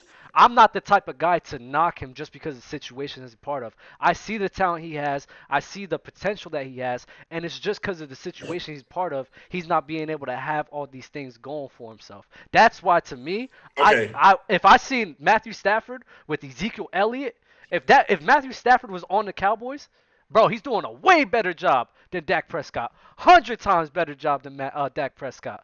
And I won't even have to think twice about that. He doesn't have Sean McVay though, so I'm not sure. He has Ezekiel Elliott. He never had a running back like Ezekiel Elliott. Ezekiel Elliott is not better than Sean McVay. That's shaky, Dub. I don't know. I'm gonna tell you why. That is shaky because he had Reggie Bush. He had some solid backs now. Because I understand you say he's top 10, but you say he's top 10 right now. Zeke was easily a top 5 running back. He's never had a top 5 running back. I will say this. Hold on. The Lions have had like 1,000-yard rusher under Stafford, and it was Reggie Bush like 2013. Yeah, I remember that. Oh yeah, I remember that. He was cooking. All I'm saying is he had Megatron though. So I really can't just just harp on Dak or whatever because he threw the Megatron, arguably top 3, 4, 5 greatest receiver ever. So I agree. Nathan with him. I agree.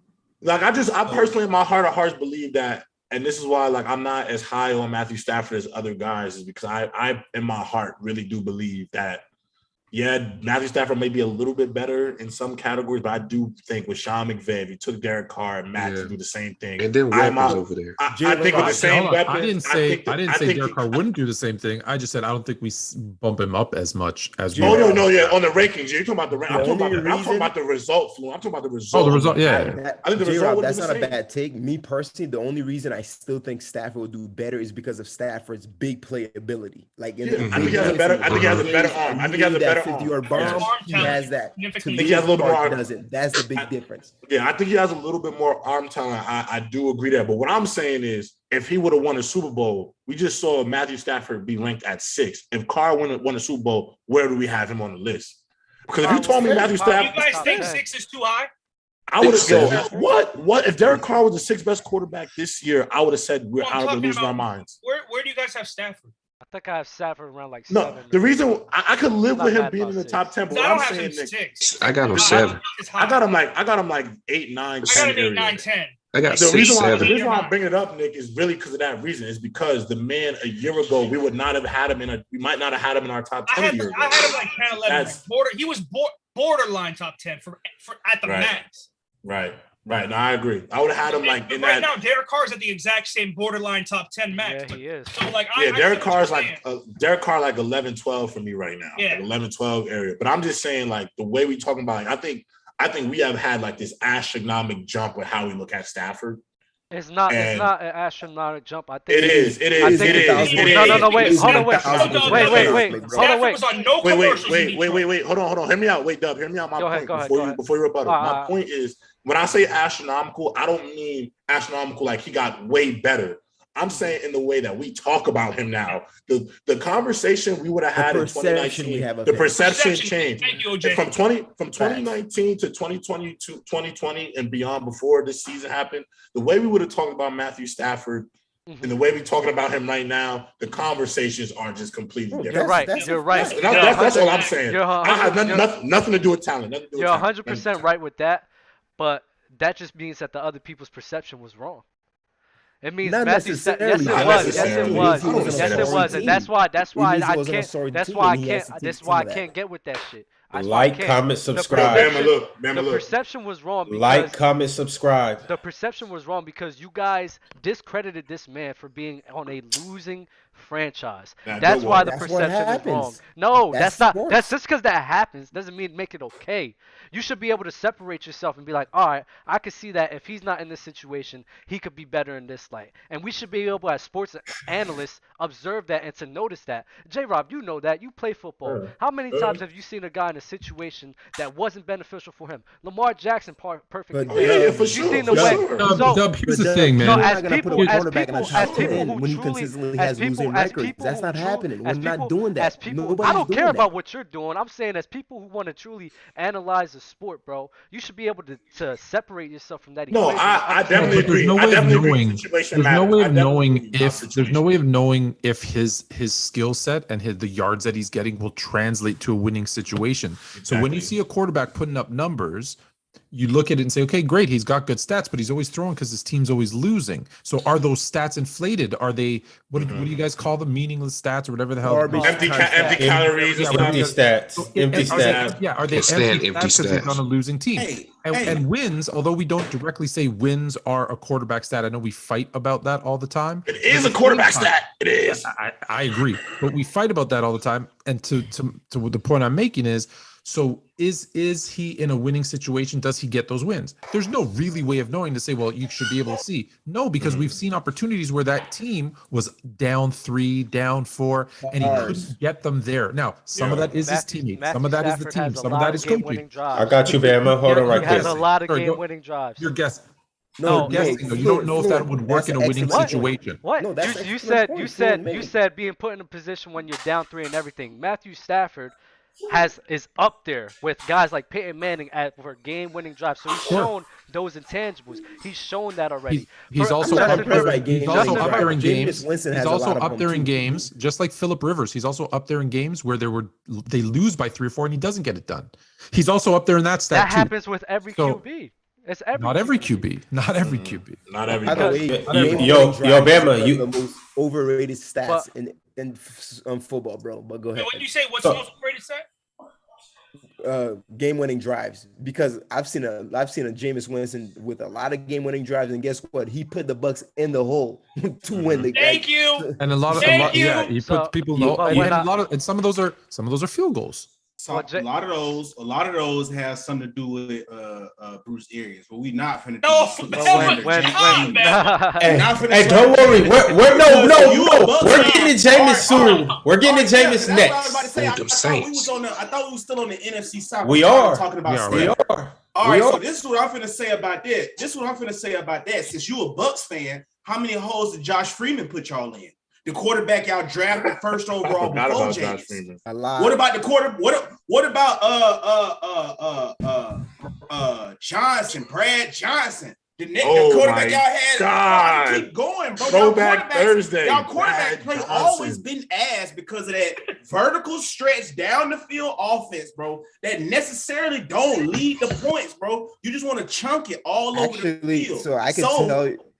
Bro, your vertical stretch, that's Bruce Arians. Before him, we had Dirk Cutter, completely different offense. Before him, Raheem Moore was completely different. Yeah, Raheem Moore. You're conflating like three coaches with like y'all system has always been a vertical threat, regardless of whatever coordinator y'all had. Though y'all always tried to chunk the ball downfield. That's why you can even go back with Vincent Jackson. He had the same type of numbers Mike Evans have. Why? Because y'all air the ball downfield a lot, bro. Yeah. Like so. If you look at it from history too, y'all have just been a dog shit franchise. So facts. It took a GOAT bringing some of his luggage with him. He had to bring Gronk, Lenny, AB, and he had to cuss out Bruce Arians to tell him, "Hey man, we need quick games. We need stuff that can get the ball up my hand very fast. This is how we gonna be able to win games in crunch time." Y'all haven't had that. You know what's funny about your saying? Literally, Tom Brady came into the Bucs, and what the Bucs have been doing, he doubled down and amplified it that much more. The Bucs threw the ball deep more than any other teams. And what happened middle of the season? Brady started getting into it with Arians about the play calls, the selection of play calls. That's why Arians not the head coach anymore. Yeah, that's what exactly. You gotta think Brady got Arians up. That offense is such a perfect fit for Brady. He'll still be right there. No, I promise you, Brady got Arians up out of there. They're not going to say that out loud. Oh, yeah, 100% that's happening. Brady got Arians. And just to go back a step, Dub, Aaron Rodgers, Joe Montana, and let me see, John Elway. Are they better or worse than Stafford? Why are you even asking me this? I'm asking you a question. No. They all have less game-winning drives than Floyd. No, and this is why I say you just pick a point and then try to argue with it. No, I'm just you pick that point too. No. J-Rob. Matt Ryan has the same. I'm just saying game-winning drives is the thing you should look at. No. What are you talking about? What you said was, there's been moments where he's down by 3 and he hasn't shown up. Well, damn, there's a lot of fucking moments where he showed up and led to game-winning drives. That was the moment. That was the thing I was addressing towards you. I didn't say that makes him automatically this crazy great player. No, I said don't sit here and come at him for not winning games, putting his teams in positions to win when he's done it. That's what I was saying. All right. Enough of Matthew Stafford. We're not going to centralize another show on Matthew Stafford. We bring it back to NFC South. Well, it used to be. So let's get into the Saints. Let's get into the good teams. Yeah. Before we talk about the Saints, apparently former New Orleans Saints head coach Sean Payton would entertain the thought of joining the Chargers, Cowboys, or Dolphins. But on to the Saints in general. How do we feel about the Saints? What's their ceiling and what's their floor? I'll start out. Sean Payton left because of Jameis Winston. He sucks so bad, so he decided to get out of town because Jameis is so terrible. What? Can I say this? When I talk about Jameis Winston, I'm literally allergic to him. Sorry, you missed. Can I say this before y'all go off? Go ahead. Jameis Winston, comeback player of the year. I'm gonna put that out there. Bama, go off, bro. And then I ain't gonna lie, Ben. I'm already put $50 on that. Put $50. And then OJ, before the I think it was like last season, beginning of the season before he got hurt, Jameis Winston was doing his thing out there. Yeah, he was doing his thing out there. Yeah, he has his stretches. I mean, listen, man, I'm a Bucs fan lifelong. He has his stretches, but Jameis Winston is who he is. And he's the same guy throwing those picks at Florida State, the same guy that's making those ill-advised decisions. And to me, he's a leopard, and we know about them. They don't change their prints, bro. Like, he is who he is at this point, bro. You mean to tell me Sean Payton's gonna leave with a reliable quarterback? I don't think so, man. I don't. And I don't, as long as Jameis Winston is the quarterback, bro, I have zero faith in the Saints. And he's gonna have to prove me wrong. The day he proves me wrong, I will get up here and I'm gonna be like, hey, I'm wrong, Jameis. I owe you an apology, all that good stuff. You don't think Jameis can lead him to the playoffs? Come again? You don't think Jameis can lead the Saints to the playoffs then? It's possible because the Saints are a very talented team collectively. It's possible. It's and reasonable. The NFC is weak. They're going to the playoffs. I think it's going to happen. I think the Saints are going to make the playoffs. They're going to the playoffs. I do not. They're going to the Saints going to the playoffs. And this is why. Well, OJ, what teams you got getting in over them in the NFC? If the Saints don't get in, who getting in? I think I mean, the Bucks are going to. It's not that many options. That's why I'm saying the Saints got to get in because of the lack of options. That's why we're saying the Saints getting in. There's not too many. Look at the landscape. It ain't too many teams. So if we go by division winners, right? You got the Bucks, Packers, Rams, and let's say the Cowboys. To me, I'm gonna say the Eagles. I'm gonna say the Eagles. Let's say the Eagles. Okay. With that being said, we have how many wild card teams? Three. You get three to share. We have 3 wild card teams. I like the Vikings over the Saints. I like Cardinals, the Dallas Cowboys over the Saints. I like Cowboys or 49ers. Whichever. I like the Cardinals. I gotta say the Cardinals or the 49ers gotta get in, right? Yeah, or the 49ers. All three. I'm not returning. Don't forget the Saints are returning Alvin Kamara. My three would probably be the same. They added Olave. Chris Olave. Yeah, let's not even forget about that defense is ridiculous. Like that. Yeah, and Jameis is going to and they added Honey Badger. Yo, Ben, you gotta miss me. Also, you're gonna hate this, Ben, but you gotta miss me with the 49ers, Ben. The quarterback is Trey Lance, bro. I'm not jacking 49ers in the playoffs. I'm not jacking 49ers, bro. The Saints might sneak in there, bro. I forgot. Yeah, I'm not jacking Trey Lance. Yeah.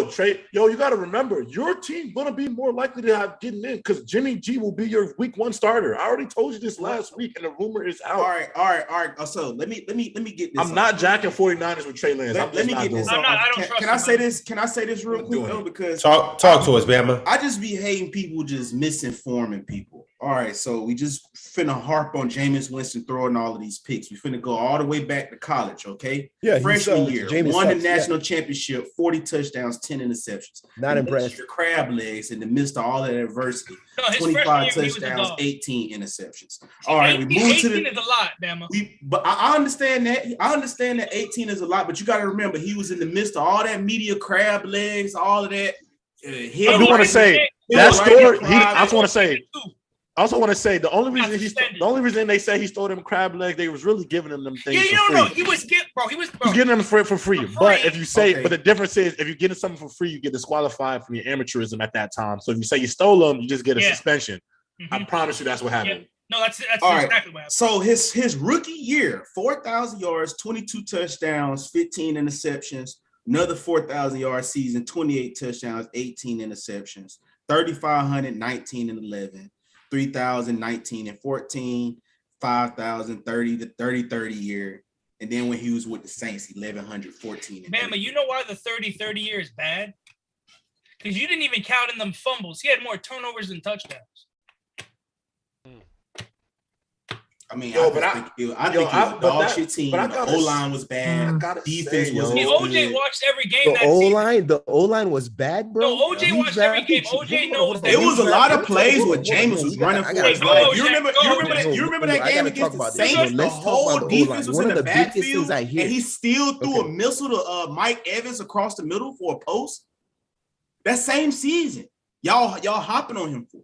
Bro, you do realize we virtually had the same. We had Donovan Smith, Alex Kappa, Ali Marpet. The only difference is Tristan Wirfs. Now, granted, Tristan Wirfs is a dog. The biggest difference Tristan Wirfs is top 5. Jameis Winston to Tom Brady is how fast Tom Brady got rid of the ball. The Bucs offensive line, bro, is really not as good as people think it is. It's just that Brady gets rid of it so quick, he doesn't get sacked a lot. And therefore, their quality of them, they look better, bro. That's the biggest difference. That ball is out of there, bro. Jameis, he looks. The game is so slow for him, bro. He does not know how to get rid of the ball. Like, go back and look at Jameis's tapes, bro, and see how many times he throws the ball away. He doesn't. He does not throw the ball away. Yeah, the thing about that would almost fall into coaching. Who's teaching him? Who's teaching him when to get rid of the ball? Yeah, I'm gonna be honest. What happened to your Heisman Trophy? Mike Tom. So he went from a Heisman Trophy winner to now who's teaching him? It do go like that. After I watched that interview with Jamarcus Russell, it do go like that, bro. They go like that. Coaches that's not help you. If you look at all of these other quarterbacks, Justin Herbert, Joe Burrow, they get coaches. Josh Allen, they get coaches, receivers, everything, and build it around these boys. What is the nickname of Bruce Arians? Everything around Bruce Arians, quote unquote, the quarterback whisperer? I don't know where he got that from. When has he been the quarterback whisperer? Because that's Andy Reid. Last time I checked, with Andrew, the quarterback whisperer was Andy Reid. That's not Bruce Arians. I don't know where you got that from. That's misinformation again. He's been a good offensive play caller. But you talking about Bruce Arians, that was the same dude that didn't want to play AB his rookie year. And if it wasn't for Big Ben, we wouldn't know who AB was. Yeah, talking about coaching, bro. Brandon Staley, the coach for the Chargers, he's not really like that, bro. He's not. I thank you, OJ. I've been saying that. I feel what you're saying, but that does not negate the point that they are trying. Nick, you disagree? Trying to build around. I'm just reading the chat, and Robert Allen saying Zach Wilson 35 tutties this year, and the Dolphins missing the playoffs. The hell are you talking about? Nah, Zach Wilson gonna have 35 TDs. Ain't gonna have 35 million. Zach Wilson will sleep with your mama, y'all. Stop playing with that boy. Stop playing with that boy. Go Jets, baby. At the end of the day, what it comes down to, Jameis Winston was with the Bucs 4 or 5 years, however long he was there, and from his rookie year to the last year he was there, I did not see crazy changes. Rookie of the year, though? Making the same mistakes. And the last thing I'll say is this: the very first pass Jameis Winston threw as a Buck, pick six. Last pass, pick six. That is reflective of Jameis Winston. Yeah, but his first game with the Saints. Congratulations, Jameis Winston. Oh, man. And I'm glad we got him up out of there. Y'all wasn't a good match for him. He's a bum. Jameis Winston. Y'all wasn't a good match for him. Now, I ain't gonna lie. I don't think Jameis. I'm gonna be honest, OJ. I can't get behind it. Jameis is a bum. I hear all your points. He's not a bum. I hear all your points. But I'm gonna say, I'm gonna say the 30-30. I will forever say, in my eyes, the 30-30 season for Jameis Winston is one of the greatest anomalies in the NFL. Because I still, to this day, can't really debunk it because I can't call him whack. I can't call him elite because 30 and 5,000. But then like Nick said, he also turned the rock over. 41 turnovers. They accounted for 41 turnovers. And by the way, bro, I'm not even that big on interceptions. People are like, oh, it's 30. To me, it's not even the 30 picks. It's how he threw them. I went back and reviewed all 30 picks multiple times, bro. I'm talking about he's in his own 10-yard line. He's backstepping. There's a guy coming off on the weak side, and off his back foot, he's throwing it up in the air. But see, this is the thing. But this is the thing, OJ. OJ, this is the thing, though, that I don't understand is like, yes, he wasn't making the greatest decisions, but the first game he played at the Saints, he threw 4 touchdowns and looked like he'd been running the offense for 10 years.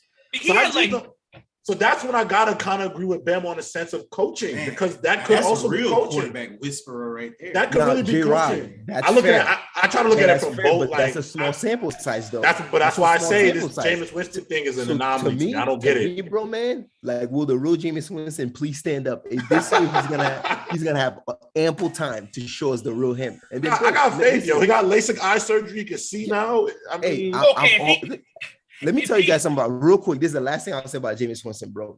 Come on, we all watched him since he was in college. He's been squinting since he was a freshman. At FSU, he was like.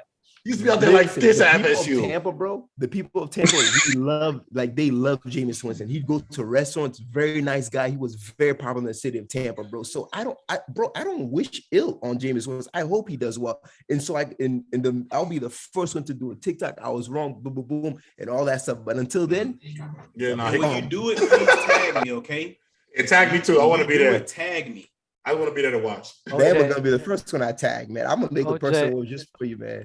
OJ makes a lot of those TikToks.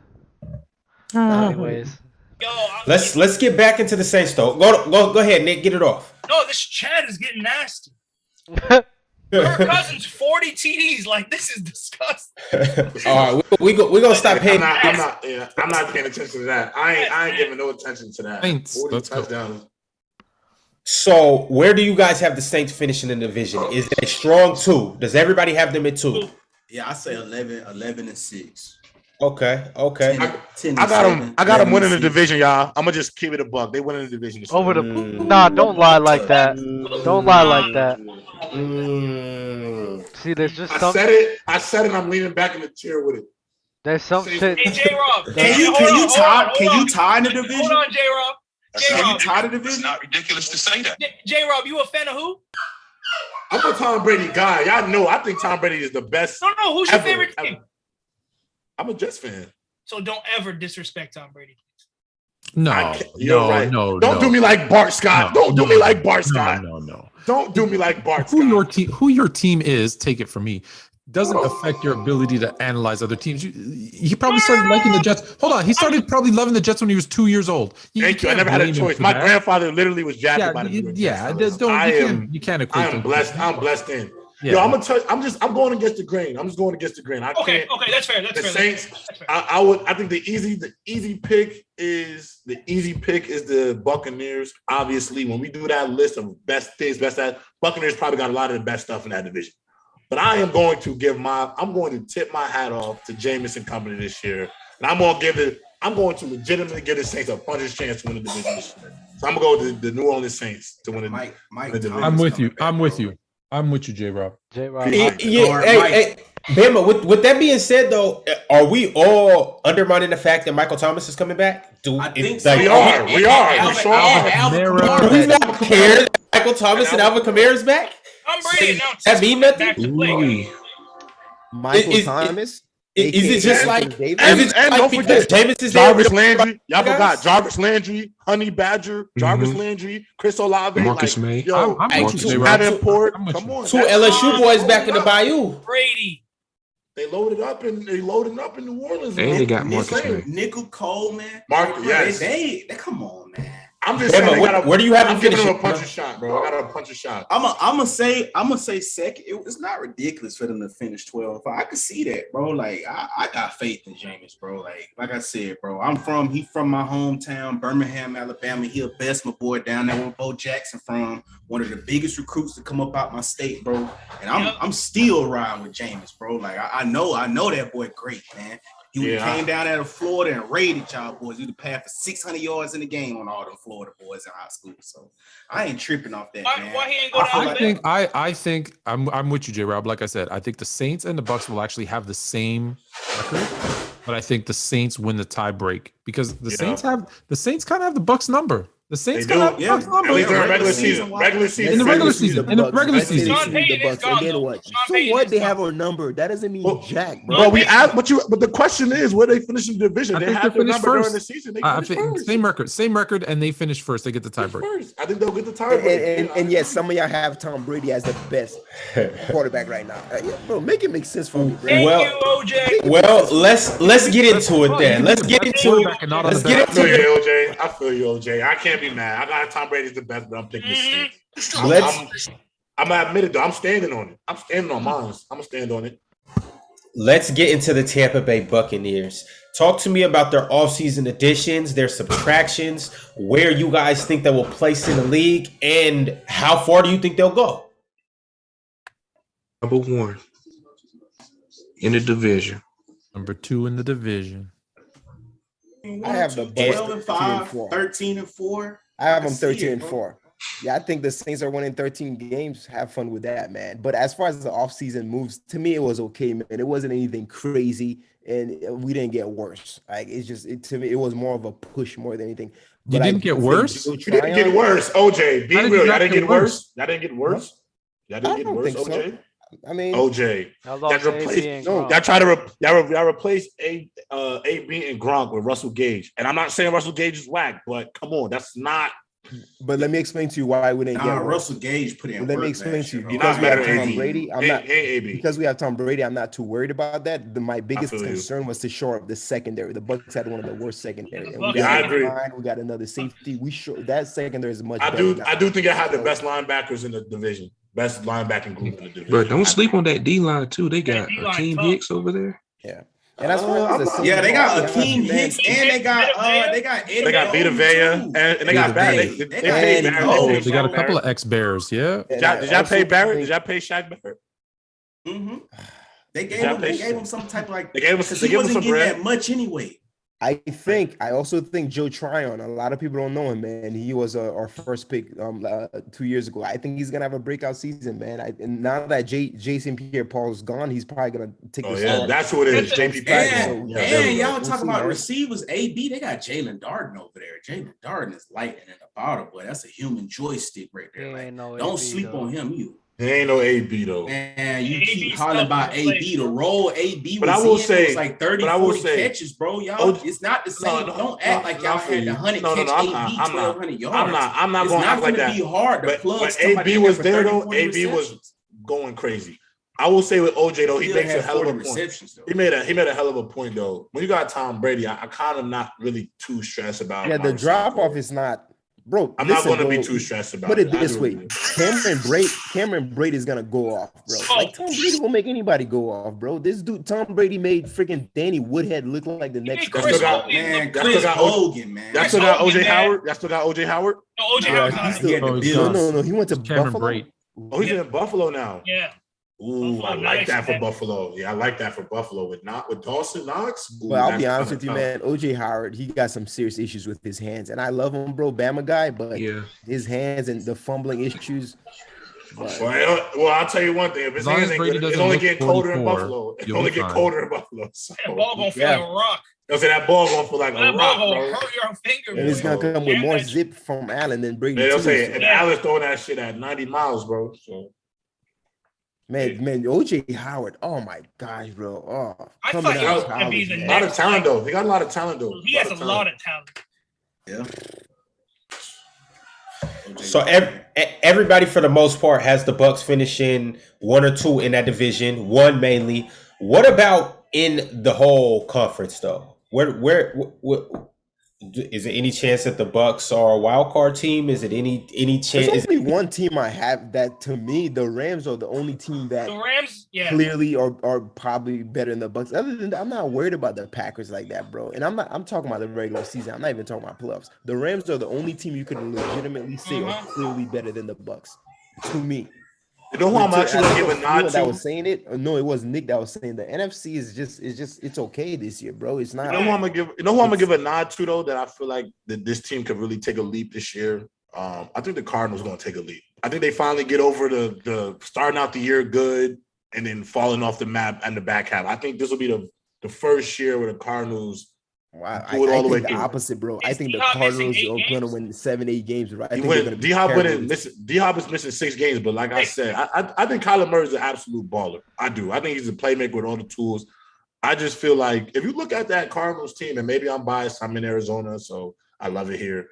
But I got to say, like, they do have talent on everything you kind of need. Offensive line, D-line, they lost Chandler Jones. They lost Chandler Jones. You have no pass rush. That's not the same. We don't know that though. They're gonna have to adjust. Every team adjusts though. Every team adjusts though. Y'all lost JPP, but y'all still got to find the same production from that guy didn't play much. So do you believe at the end of the day though, I was gonna say that. I was gonna say if they don't take that leap, I think Cliff is out. Yeah, I was about to say I think Cliff is out. I think Cliff is out if they don't make that leap because they can't keep starting off the year 6-1, 8-0, 7-2, and then falling completely off the map at the very end of the season. And I blame that Packers game for why they fell off the map. That Packers game set it off. When they did that miscommunication with AJ Green, the Cardinals completely just went downhill after that point. Nah, I mean, they were lucky to even be competing with them because I don't even think D-Hop was playing that game. So that was he wasn't. He was hurt. He was hurt that game, right? They're a completely different team without D-Hop. Though. Them losing without D-Hop just shows the lack of adjustments that Cliff Kingsbury has. So it's like I don't have faith in the Cardinals to probably be better than what they were last year. They lost Chandler Jones. Their defense is worse. The offense is going to be worse without D-Hop. They're really going to be but I also think guys like, what's the guy from LSU that they grabbed? Simmons? That's the last name, the linebacker. I think he takes a step up this year. You mean the guy from Clemson? Yeah, from Clemson. I think Budda Baker is going to be still a stud. Budda Baker's a stud, but Chandler Jones was a beast. Isaiah Simmons. I think Isaiah Simmons takes a big leap this year. I believe, you know what I believe in the Cardinals? I believe in the talent.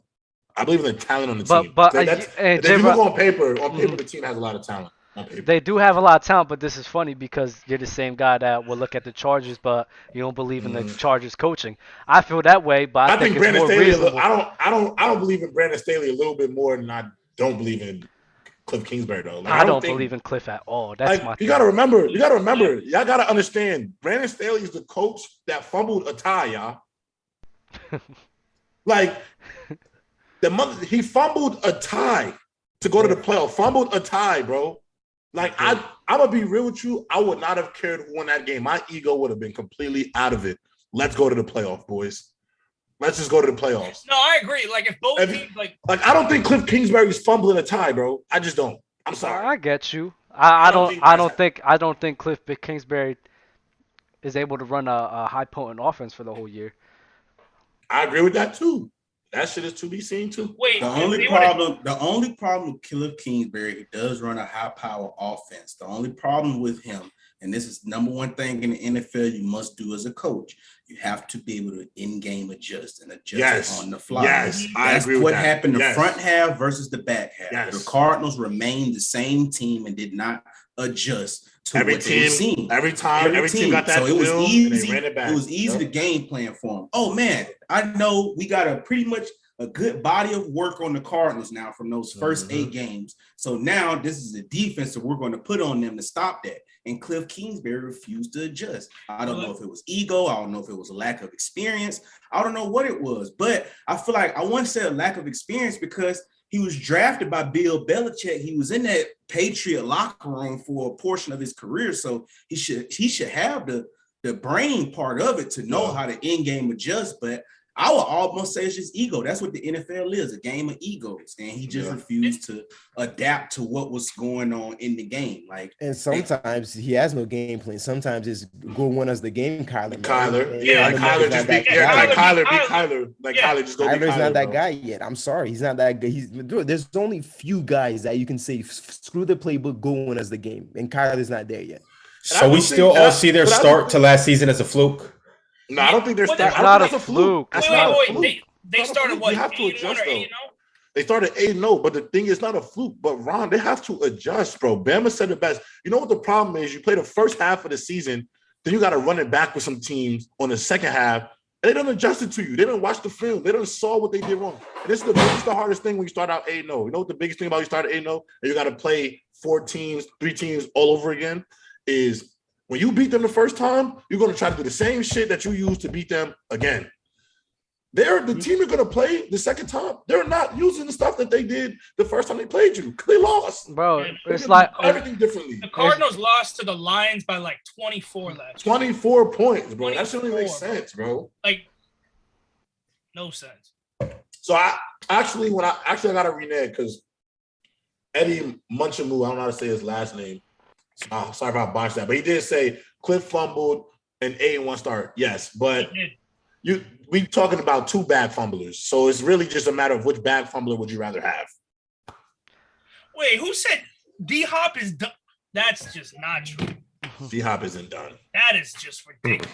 Cliff is the Madden player that just spams the same shit over and over again. Plays 4 verse all day. But once you man up the linebacker, once you put this corners in man and do a zone man on them, it's wraps for him. All right, y'all. Let's reel it back in. Let's bring it back home. Now I'm going to ask you guys some questions, and I need you to tell me who in the NFC South is this team. So I got a bunch of different categories, and we're talking strictly NFC South teams. You guys let me know. The first category is who's the sleeper team. Here's how we're going to go. We're going to go Dub, J-Rob, Ben, Fluent, Bama, OJ, Nick. All right, Dub, who you got as a sleeper team in the division? For the NFC South? Yeah. After I seen I was going to say the Panthers, but that schedule's too much. Saints. Sleeper. Well, I mean, I only got 4 teams to choose from. I don't believe in Atlanta, and I fucking don't believe in Carolina after seeing that schedule. So I'm picking the Saints. I'm not picking nobody else. I'm sorry. So with this sleeper team category, it's what you expect them to do, not in the division, but in the whole league. So technically, if you don't consider the Bucs a championship contender team, they can be your sleeper team if you're saying that they can be a sleeper to win the Super Bowl. Listen, I'm just saying the Saints as a sleeper just because I don't want to pick the Panthers and the Falcons. Are we saying sleeper in terms of like sleeper for the whole league or just for the whole league? Yeah, for the whole league. Everybody's gonna pick the Saints in this category. I guarantee you. I'm picking the Falcons, man. I'm just kidding. I'll pick the Falcons to be the sleeper. Falcons. I ain't gonna lie. I'm gonna tell you what turned me off. That Panthers schedule turned me off. Yo, way off. I wasn't supposed to see that. If you look at that schedule, that schedule turned me off so crazy, bro. Like I don't know if they win 6-7 games. That's like smell some nasty pussy, man. Yeah, like you turn on all over, bro. Once you like smell it, you look into that shit, you smell it, you like, damn, bitch. You look at that schedule, and I'm just like Yo, Ben, sleeper team. Saints. Fluid. Falcons. We expect nothing from them. That's my definition. That's my definition of sleeper. No expectations. We expect the Bucks. We expect the Bucks and Saints to be top of that division, be in the playoffs. The Bucks to have a deep run. Those are all everybody's expectations. We expect the Falcons. People are saying the Falcons 2 wins, so they're the sleeper because they're the one that they're the only one that has the potential. Look, if the Panthers might get 3 wins. If the Panthers can muster up 7 wins, then why can't Atlanta? More than expected. Why can't Atlanta? With that schedule, I'm with you, and I'm with you, bro. That schedule, dog. With that schedule, why can't Atlanta? So hold on. If I picked Carolina and I said 8 wins, is that fine? That's overachieving to me. Okay, I'm gonna go odd man out. Let me go. I'm gonna ride for Baker Mayfield. They're gonna go 8 and 9. Okay. I mean, I'm not mad at that. Bama, who you got? I got Falcons. Okay. OJ? I'm gonna go with the Saints. I think it's possible, Jameis. I'm open to the possibility that Jameis Winston can surprise everybody, bro. And really, that's the missing. Are you for the Saints? Wait, you are? I don't think so, but I'm open to the possibility. Oh, okay. I'm just saying I didn't expect that to come out of that came out of nowhere, OJ. After the whole first half of the show, what you've been saying about Jameis, I didn't. All right, but listen, okay. I still maintain that he's who he is. But at the same time, I'm open-minded enough to think maybe he'll prove me wrong, because that's the only unknown variable of the Saints, man. And if that variable is on point, then they could surprise a lot of people. But I don't think so. I think he sucks. So we'll see. Okay. Best overall offense in the division. Doug. That's easy. That's easy. Come on, man. That's light work. Tell me who your quarterback is, and I'll tell you who your offense is, man. Don't play with me. The better quarterback than Josh Allen, Tom Brady, and the Buccaneers. J-Rob? Wait, what's the question? Best overall offense. I'm going with the Saints, y'all. I'm going with the Saints. Yo, they got more weapons. Leonard Fournette, Mike Evans, and Chris Godwin with Brady. Come on. First of all, Kamara is better than Leonard Fournette. And argue me otherwise. No, you're right. You're right. Leonard Fournette is tough, though.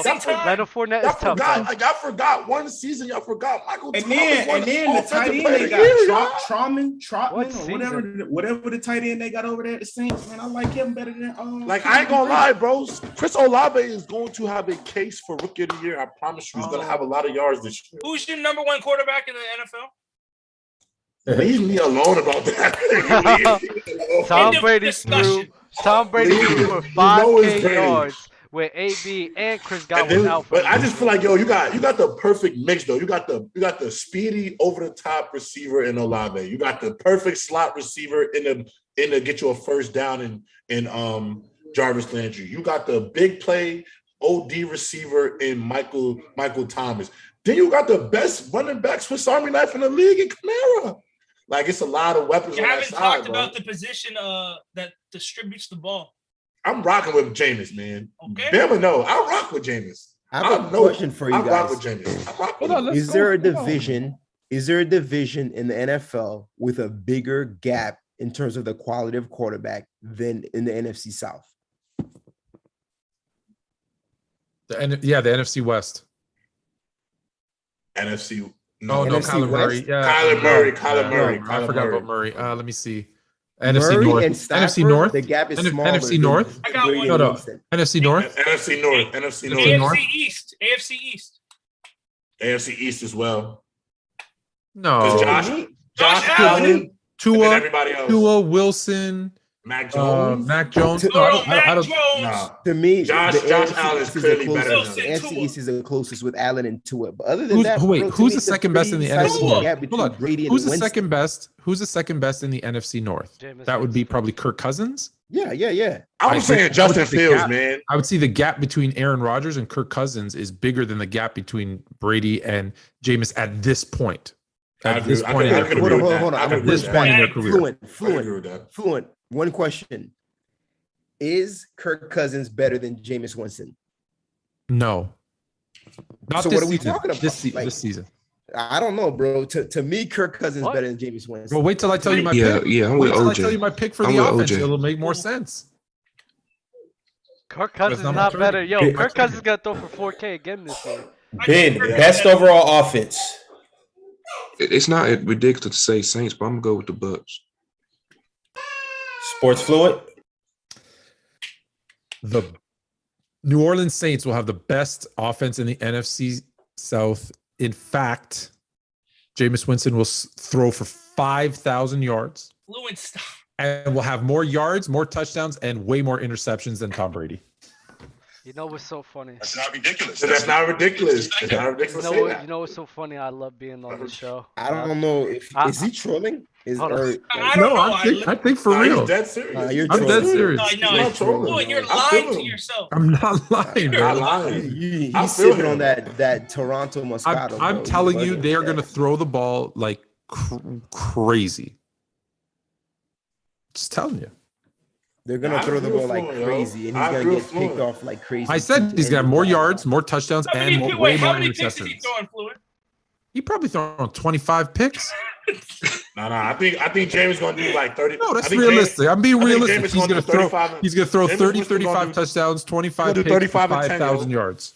James going to do 35 and 10 this year, bro. If Jameis does 35 and 10, I think. Because all I'm saying, I ain't never seen Jameis put in the work he been putting in this past. I think more realistically for me, 30 to 35 touchdowns, 15 to 20 interceptions. I don't know what's wrong with this all-season drill. I'm gonna go 10 to 15. I ain't gonna drill. That's working about 15 to 20. I agree with them.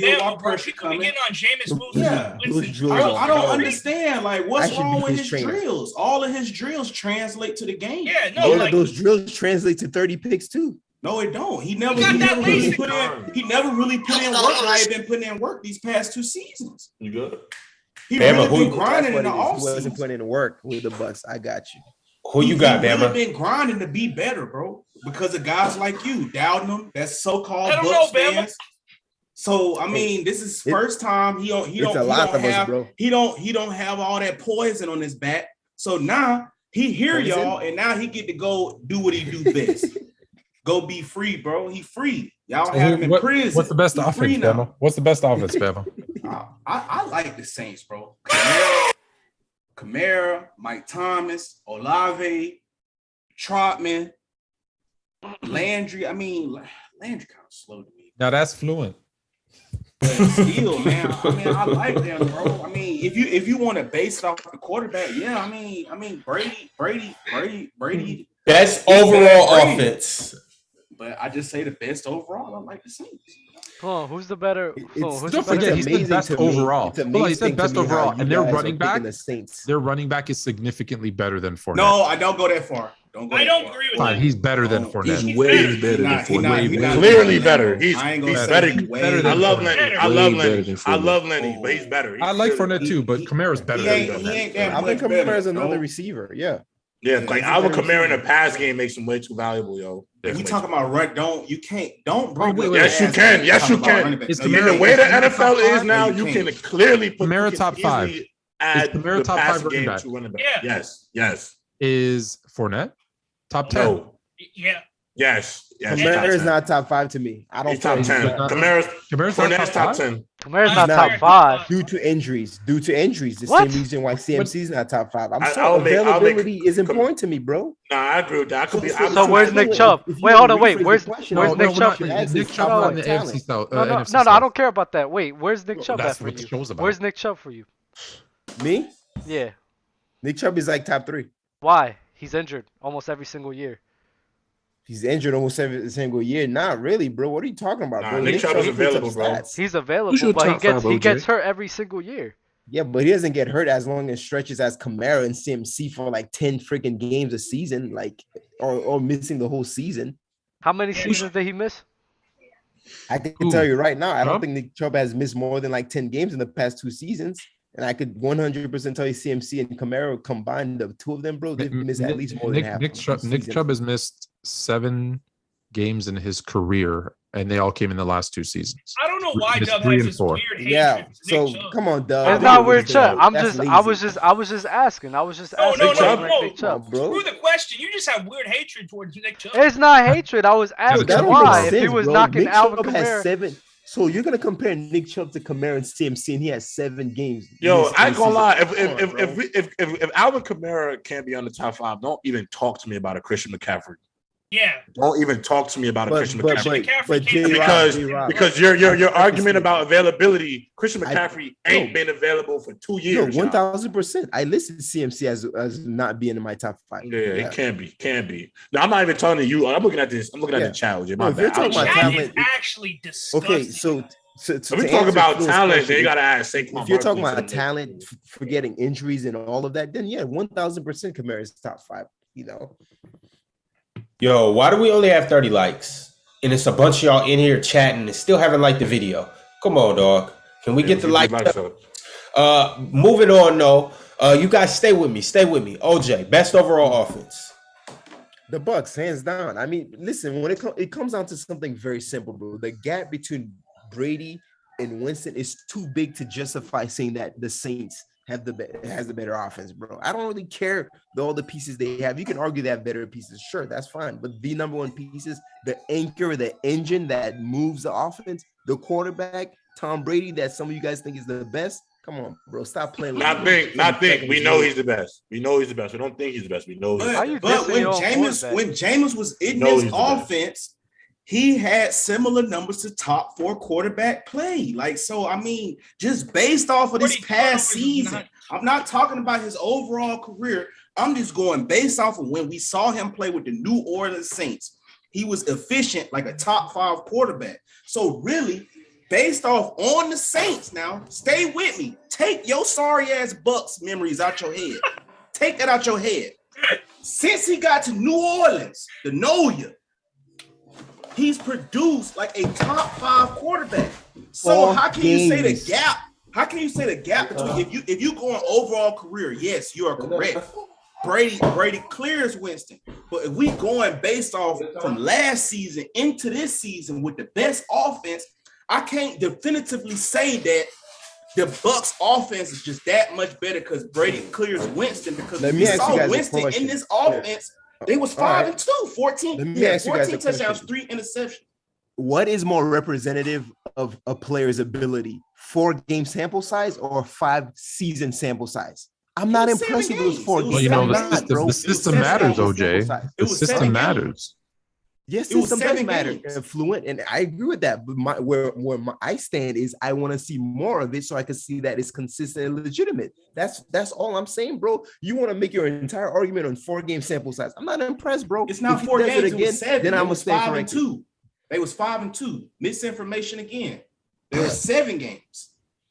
So that's a pretty big sample size where they ripped off Winton Street with Jameis. Sure. Went up and there and had 4 touchdowns beat out a running back Belichick. as a quarterback too. I mean, so that lets you know how the Saints felt about him originally. So we'll see, man. But the gap between Winston and Brady is massive. Like, we're just not gonna act like it's what's the next one, Dub, since Ron is changing a diaper? Bing bong. This man, Ron, really, he's changing a diaper. The best overall defense. So we just did best overall offense. It's defense. Oh, no, defense. Best overall defense. Yep. Bucks. The Cam Jordan is slowing down, bro. I hope y'all realize that, bro. Y'all going He's slowing down. I believe J-Rob. I believe the order is J-Rob first. Yeah, so Dub, you went right. You said the Buccaneers. I didn't say anybody. Oh, no. If I had to pick somebody, go ahead. No, because Dub is first. I'm after Dub. Oh, sorry. Go ahead, Dub. Who's best defense? Best defense in the NFC South. Healthy defense. I'm gonna go with the Saints. Saints. All right. J-Rob. I'm going with the Saints. Why even preface it by saying healthy? Because you're cut. Well, that's the thing. I'm going. Nick. Oh, the Nick. Who's next? I'm going Saints. You got the Saints with the best D. I'm with Ben. I got the Saints. Nick? I got the Saints as well. All right. OJ. I think OJ and Batman's last, right? Yeah, got Saints. I didn't hear you, OJ. Someone's motorcycle's driving by. That's what happens when you live in Richmond. You know what, bro? I'm not gonna lie, bro. I want to be biased and say the Bucks, bro, but I have to see the secondary, bro. If I'm basing just on what I saw last year, that secondary was atrocious. They have Lattimore and them boys out there. I gotta go with the Saints. It kills me. I think that's I ain't gonna lie, bro. Y'all gonna hate this. Y'all gonna hate this, but I don't even think the Buccaneers got the second best defense. Who's got the second best defense? Come on, y'all know who has the second best defense, y'all. The Panthers do. So they have Brian Burns. Who else? That's not ridiculous. I'm telling you. All right. They got CJ Henderson. Look, the Panthers' issues last year had nothing to do with their defense. They had one of the best defenses in the league last year. Their defense. Let's get into that. The Panthers' secondary this season is going to be. Look. I'm going to tell you something. As somebody who played at UConn, and I played a year where we were my freshman and sophomore year, we were top 25 in every defensive statistic. The year after, we had the worst offensive team. I think we were out of 152, we were like 151 offensively. That affected our entire defense, bro. Because we could never get off. We could get off the field, but we just going right back onto that motherfucker 2 minutes later.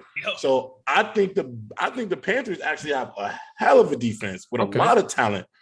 But the problem is they coming on the field a lot. They don't get off they can't, like, how many 3-and-outs was they getting, then they back on the field? No defense in the history of football. No defense in the history of football can ever survive bad offensive play because it affects them every single time.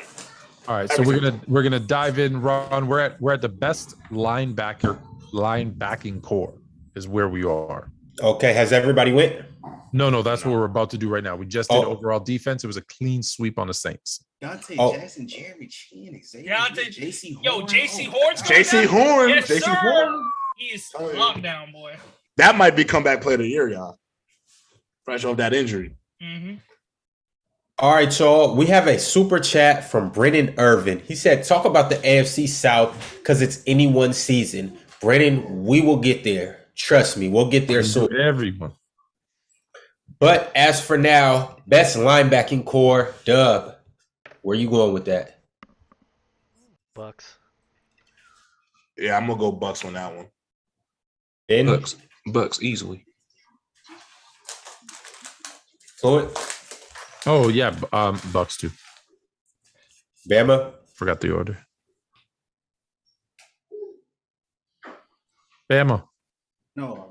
Look at I actually might go to the Panthers. Like Shaq Thompson, Damian Wilson. I'm not out of that, y'all. I'm not as low on the Panthers defense as Jeremy Chin. I think that team is good, yo. I'm not mad. I'm mad. That defense is sick, bro. That defense definitely suffered from a terrible offense last year. That's not ridiculous to say that. So I ain't mad at Bama for that. I could agree with that easily. This is what happens when you look at situations instead of production. OJ, are you looking at situations or production? Devin White is probably the best sideline to sideline linebacker in the league. Top 3 fastest. Top 3 fastest. I don't know best sideline to sideline though. Fred Warner, best sideline. I'll say Fred Warner still exists. Fred Warner is a much better linebacker. Bobby Wagner. He's not better sideline to sideline though. Bobby Wagner is still in the NFL, y'all. No, I'm not talking about best linebacker. I'm just strictly talking about stopping. You said sideline to sideline. No, I'm saying sideline to sideline. To make you the best linebacker, that you gotta play sideline. I think Devin White is the fastest. OJ, have you played football before? Devin White is the fastest. Devin White is the fastest for sure. You played football. Please tell me you played football before. Devin White. That's what make you a good linebacker. How fast you play sideline to sideline. I think Fred Warner is a little bit better. I can explain easily. Devin White is not a good coverage linebacker. I won't even compare him to Fred Warner. Don't Fred talk Warner about does coverage. Your everything duty as a linebacker is run first, last, and always. That's the rules of linebacker and D-line. The rules of DBs is pass first, last, and always. We're going to break it back down to the basics of football. How we tell little league players, because y'all trying to get so intricate. Let them know, Bama. Bama. Skip Bayless. The breakdown of linebacker and D lineman run first, last, always. Sideline to sideline. That's what we judge linebackers off of. Roquan Smith, Fred Warner, and Darius Leonard hitting Mack trucks sideline to sideline, bro. You gonna feel it. It's gonna be very loud, and you're gonna feel it. I'm sorry. You got those three guys right there for crazy me, though. Especially Roquan, old school linebacker, 245 pounds. Bobby Wagner.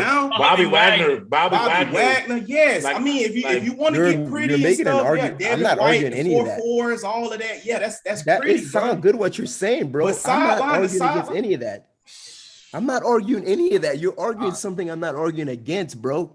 Because you're literally listening. No, you said Devin White. No, but you said Devin White was the best sideline. You did say that, bro. You did say that. Yeah, that's pretty much what linebacker is. How fast can you respond? That's not what linebacker. Hold on. That's not what linebacker is in 2022, bro. What linebacker is in 2022? You got to do that, and you got to play coverage.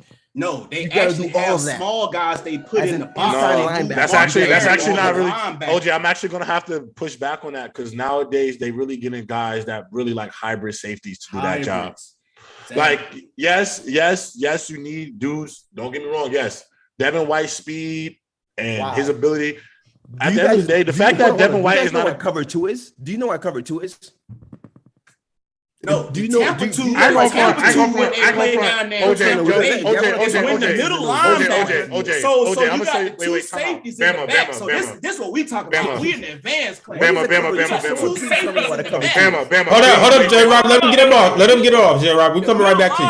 Linebacker plays very deep to cover up in that hole right there. That's all Tampa 2 is. Your middle linebacker is going to play a lot deeper than your traditional linebacker normally would. Your traditional linebacker going to be 5 to 7 yards off the ball. But when you start talking about Tampa 2, he's going to have to play for that hole that's in the middle of the cover 2 right there. So he's going to play a little bit further. He's going to end up being 10 to 12. So that's all the cover 2 was popularized because of the advancement of the West Coast offense and the spread offense and all the receivers and all the passing going on. Now you can have a linebacker that could play at the line of scrimmage or go back to effectively change the defense to cover 3. And I'm saying all that to say that all NFL defenses now, you have to have inside linebackers that play zone. So no, it's not just sideline to sideline, bro. You got to play coverage too, period, bro. That's why Luke Kuechly was so great. Fred Warner was so great.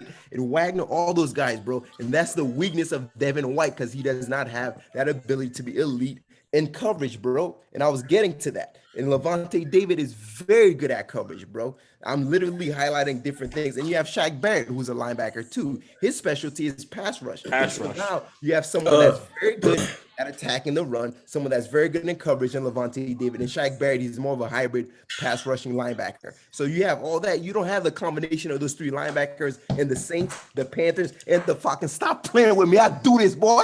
J-Rob, you had go ahead. You had something to say. All I had to say. I love the energy. Shit is very light, but OJ, I love you being on the show, bro. But don't ever again ask me, do I know what cover 2 is? Ever again. Ever. Don't ever ask me that. That's what I gotta say. Don't ever ask me that again. Did you play cover 2? Did you play cover 2 at UConn? Oh God, don't ever. Did you play cover 2 at UConn? I'm asking you a question. Sure, bro. Did you play cover 2 at UConn? I play cover 2 because I play cover 2, cover 4. Linebacker, all he does is cover 4. No, bro. In 2022, you got to do a lot more than that. That's no. I don't agree. I don't disagree with that, OJ. But what I'm saying now, we do live in a more pass-happy league. Why do you think undersized linebackers now playing in the league more than they ever have? because they got to be able to cover, be able to be that in the box guy. That's all I'm saying. Look, Facts. all I'm saying is, but I do hear Bama because I'm not gonna lie, I don't need all my linebackers to be cover guys. I just don't. I need you to stop Derrick Henry from getting to the second level. Just get it. I need you not to let Nick Chubb get to the second level. That's why I got guys like Ward. Y'all remember Ward who used to play for the Broncos from Oregon? He used to play 43. TJ Ward, I need guys like TJ, Jeremy Chin, they started doing stuff like that. Shaq Thompson, Shaq Thompson. Yeah, I need guys like that. Right there. I don't need Devin White. Mark Barron was not hybrid. Mark Barron was a safety. He sucked terribly, and but they had to put him in a box. They had to put him into the box. Yeah, they had to put him in a box. That's not hybrid, bro. But that's still a hybrid. Bro. His skill set, bro. His Yeah, you set said the line on here, but I'm on here. I ain't gonna let y'all get. Yeah, hey, OJ came to put the law down. OJ came to set you boys straight. Nick did it last week. OJ doing it this week. Hey, now they're here doing it together. But let's get into our. Wait, hold on, Nick. Best linebacker core. Bucks. Okay, cool. Hey, you guys have had a lot of similarities going on down there. OJ and Nick. I see you guys might be the best, the best guest combo. Bro, and I don't even know him, man. Oh yeah, bro. I just met OJ 2 hours ago. Hey, we on good terms right now, man. That's it, bro. Must be a Florida. Just know Nick will get at you though, OJ. Don't play around. I will get after anybody. He's from South Florida, bro. Nick don't play. Nick don't play. Nick will get at you. You play around. I'm just letting you know. All right, best secondary. Dub, you still there? Damn sure ain't the Buccaneers. Saints. This is a good one, bro. Now this is a good one. Saints. Easy. Ooh, this is spite. Ooh.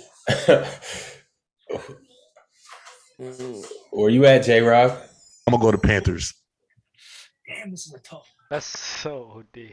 It's not OD. These things ain't ridiculous. Tyrann Mathieu with Marshawn Lattimore, bro. That's so nice, though. That is so nice. Come on. Oh, it's nice. I'm gonna go. Dante Jackson with JC. Hold on, didn't they get Marcus May too? Bro, Jeremy Chin is a dog, yo. Didn't the Saints get Marcus May? Yeah, they did. Damn.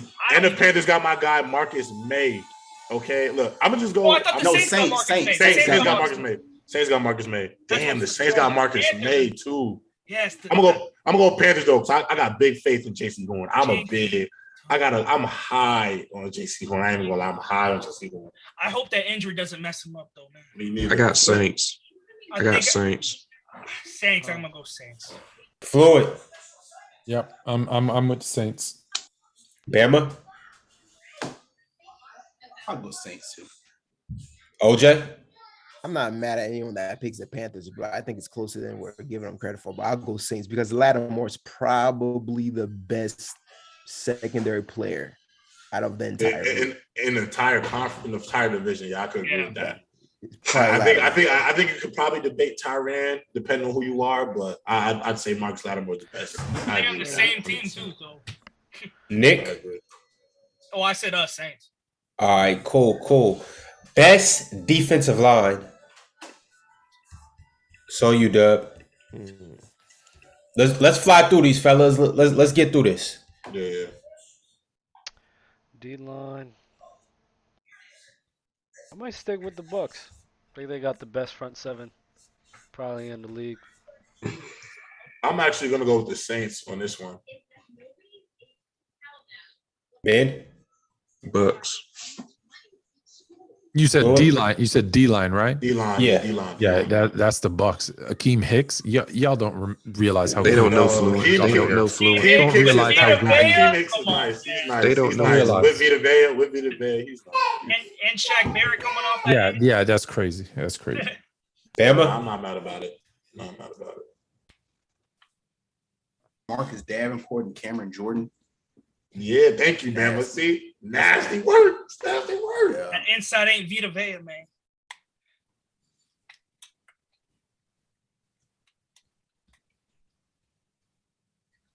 You made your pick?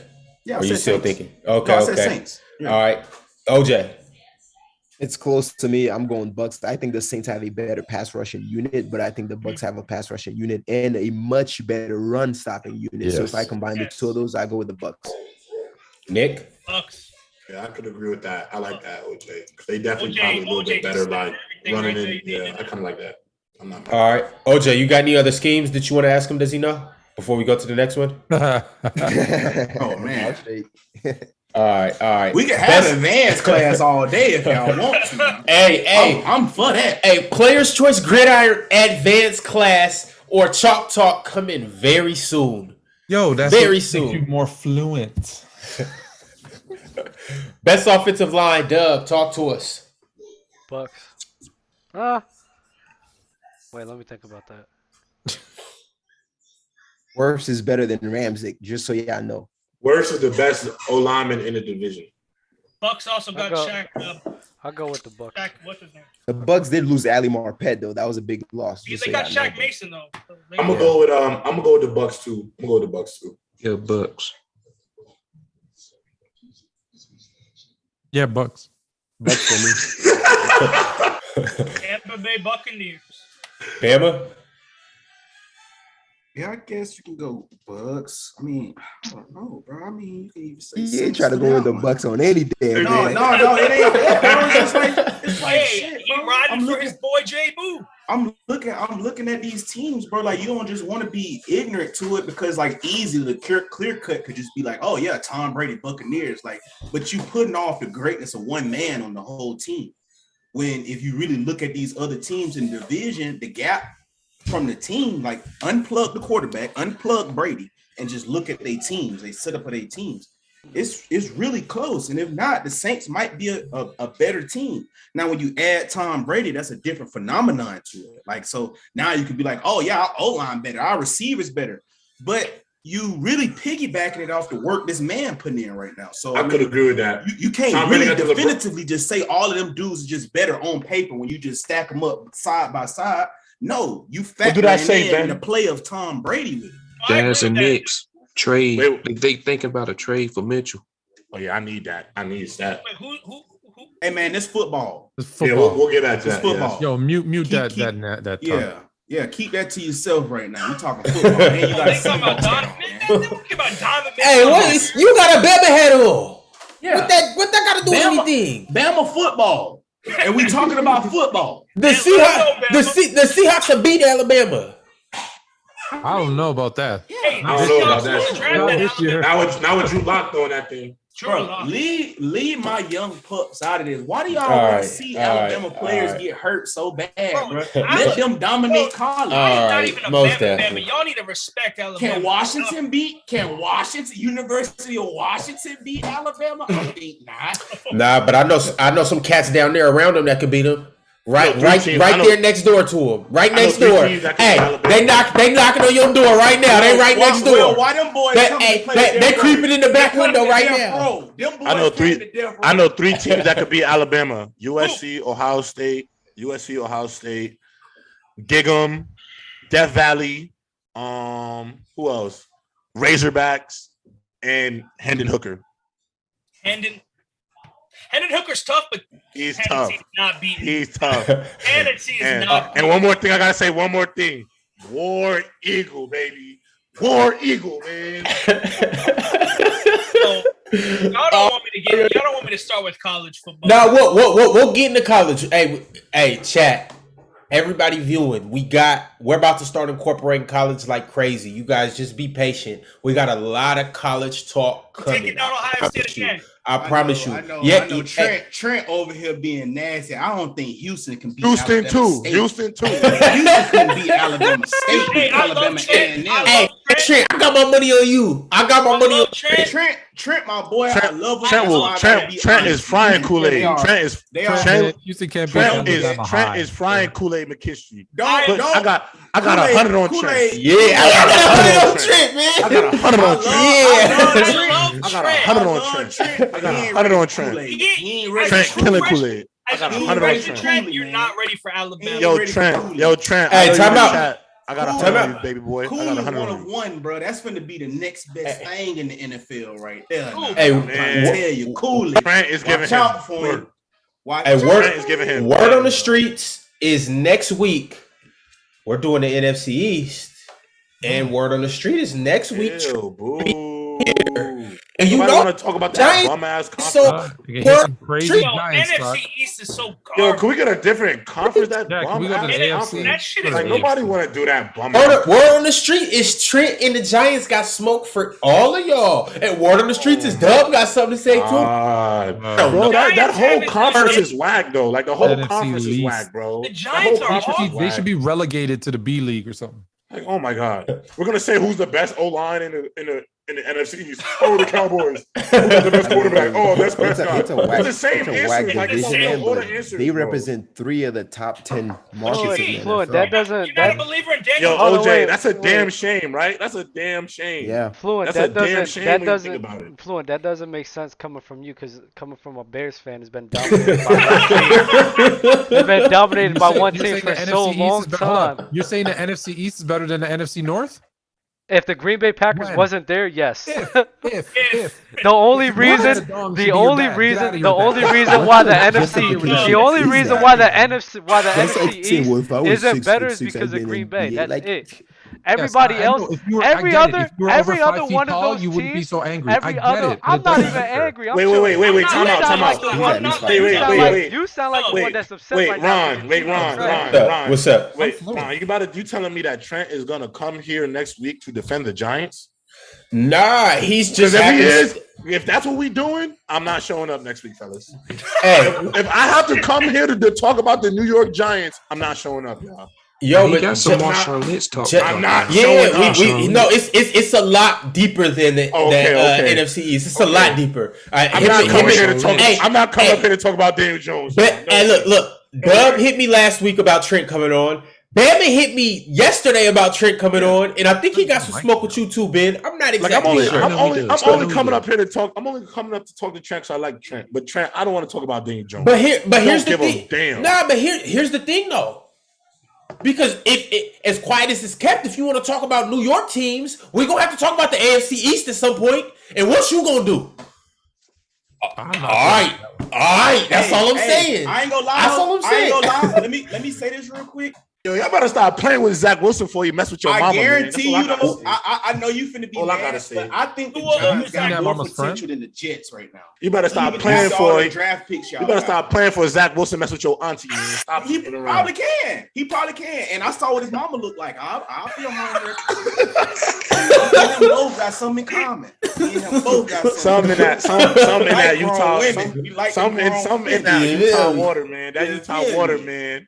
You feel me? Something's going on in Utah, man. I don't know what's going on out there. Hey, but I'm just saying though, the Giants actually do got you know what I'm saying? The Giants are finishing dead last in the division. The Giants and Jets both had great drafts, but they're like this season is just not for them. It's over. Thank you, Nick. It's over. We're not the Giants. Let's get back to NFC South. NFC South. Yeah, you're right. Yeah. Please, because I'm like, wow, we really tanked right there. That was night hour. My bad. Ron, I apologize for projecting my emotions on that for y'all. I didn't mean to do that. My bad. Best wide no. OJ and Nick. Best offensive line. Buccaneers. Bucks. Easy. Best wide receiving core, Dub. We got a few super chats that gone. Hold on, wait. I'm gonna get into them. I'm just trying to finish this off. If you guys would we gotta address all this. There's like 6. Answer the damn question. All you guys would say one team. Can we get through this? We got 2 categories. Virtual built. You see, I don't know what the hell you talking about. I've been chilling this whole entire time, bro. It's not my fault that things going out under the water. You feel me? Best wide receiver core. Who you got, Dub? Bucks. Easy. J-Rob? I'm going Saints. Ben? If we talk about receiver core as a whole, Saints. How did you say Bucks easy? Thomas, Landry, Olave Smith, Callaway. Dude, it's the same. It's not easy. It's not easy. Confused, bro. Like I think they couldn't. I think they putting the productivity of Brady in there with the rest of everybody. Yeah, you cannot do that. Yeah, you cannot do that. Evans and Chris Godwin has been nothing but productive. Chris Godwin's probably not playing the first 5 games of the year, bro. He's probably not playing the first 5 games of the year, bro. Do you even know That's who like Chris me. Olave is? Bro, you think I care? You think I care? Nah, I do know. You think I care about? You think I care if Chris Godwin? You think if I? What if AJ Brown couldn't play for the first 5 games? Wait. You would care. You would care. I could just sit here and say this. Oh, Michael Thomas could probably get hurt this year. So what the fuck are we talking about? He's not hurt now. That's not a fact, though. Chris Godwin is actually hurt. He actually hurt. Cry me a damn river. You think I'm a Ladies and gentlemen, Dub Zero has woken up. He is risen. Yeah, Dub. You got Mike Evans, who's a top. You got Mike Evans, who's a top 10 player, a top 10 wide receiver, in my opinion. That's my new favorite nickname. Chris Godwin, top 20. Easy. Then you got Russell Gage to complement that. Like, come on, bro. We're not doing that. Like Mike Thomas. Mike Thomas is a top 5 receiver when healthy. So man, it's been years since we've seen Mike Thomas, bro. Come on. Hold up, yo. We got to get through this, y'all. We got to get through this. I got super chats to get through. Go ahead. Bama, you. I'm going Saints, and I even be more nasty. I'll argue that the Panthers receiving core is just as good as the Bucks. Press the button. Press the button, Floyd. OJ. Get the button. It's ridiculous to say that. You need to change. Someone mentioned that. DJ Moore, Robbie Anderson, and Terrence Marshall. You guys. Hold up, right quick. Go ahead, OJ. CMC. Go ahead, OJ. Most of you guys would take Justin Jefferson with Aaron Rodgers over Devontae Adams with Derek Carr. That just shows you that quarterback doesn't matter. At the end of the day, Mike Evans and Chris Godwin, they're 2 top 10 caliber receivers. I mean, Chris Godwin is top 10 caliber. But check me out though, OJ. But look what you said though. You say Aaron Rodgers with Justin Jefferson over Derek Carr with Devontae Adams. But if you just say who's the better receiver right now, Devontae Adams or Justin Jefferson, you're going to say Devontae Adams is the best receiver. If you just ask a simple question, what Ron asked, the better core, the better receivers. So if you just take that for that face value right there, everybody's going to easily say, oh, and that's what you just said. Everybody's going to easily say Devontae Adams is better than Justin Jefferson. But if you do factor a quarterback in there, Aaron Rodgers with Justin Jefferson, of course, like that's come on. I mean, Bama. Who factored in Brady this whole time? Not me. Bama, you're right. That I don't disagree with your point, and I think one thing that's gonna prove me right is I think after this season, bro, everyone's gonna rank Justin Jefferson above Devontae Adams. I already got him. I already got him above Devontae. I mean, I got Justin Jefferson over Cooper Kupp. Why do y'all argue points that nobody makes? Nobody said, included Tom Brady. Everyone said Mike Evans, Chris Godwin, Russell Gage. I don't know why people are arguing points. No, he's saying his point is what Bama's point is that he's saying that Tom Brady has like that LeBron effect. Like because he's so great, you kind of look past the deficiencies or what a team might be because since he's there, that means it's just. But again, Mike Evans and Chris Godwin has been producing, so it doesn't. No, I'm just telling you what I think Bama's point is. I know what he's saying. That's what Bama means. That. It's just nobody's made that point with Tom Brady. Yo, OJ, who you never clearly said who you was going with? Oh no, I got the Bucks receivers. Okay, Nick. Saints. Cool. Dub, best run game.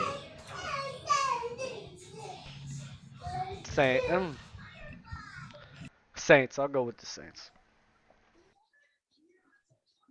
That's tough though. Healthy CMC. That's kind of tough because just so you guys know, he said run game, not best running back. He said run game. No, that's what I'm saying. I gotta see. The problem is I love CMC, but he don't got the best O line, so I don't want to say CMC. I'm gonna say the Buccaneers just because I think they have the better O line. I think O line matters the most when it comes to a run game. Saints got a good O line. Yeah, but I think the Packers. I think the Buccaneers is better. So I'll go with the Buccaneers for that one. I'm rocking with that company. I'm going Saints, man, because Kamara. Then they got Mark Ingram as the backup. Oh, facts! I forgot he's back, right? Yeah. What version of Ingram are you getting though? I don't want to call Ingram old though, because when he plays, he plays. When he's good, he's good. Yeah. But he's when like he plays, he plays. That's old for a running back. Yeah, but he's been good for he's the first running back. Okay, but I'll call him mid because Mark Ingram is the first running back we've ever seen be better in the back half of his career than the first half of his career. That's a fact. Right now, he's not mid. You like B tier. If you C tier, you mid. B tier, you good. I think he's B tier for sure. If it's SAB, he's B tier. B tier for sure. J Rob, can I ask you, right? How much better is the Bucs O-line from the Saints O-line? It's about like a 9.5 to a 9.8. Great. Dubs ratings are different. Great. Now you saw how I did it, Nick. Now it's great. That's great that you said that. Now, Leonard Fournette and Alvin Kamara. See, I should say the Saints, right?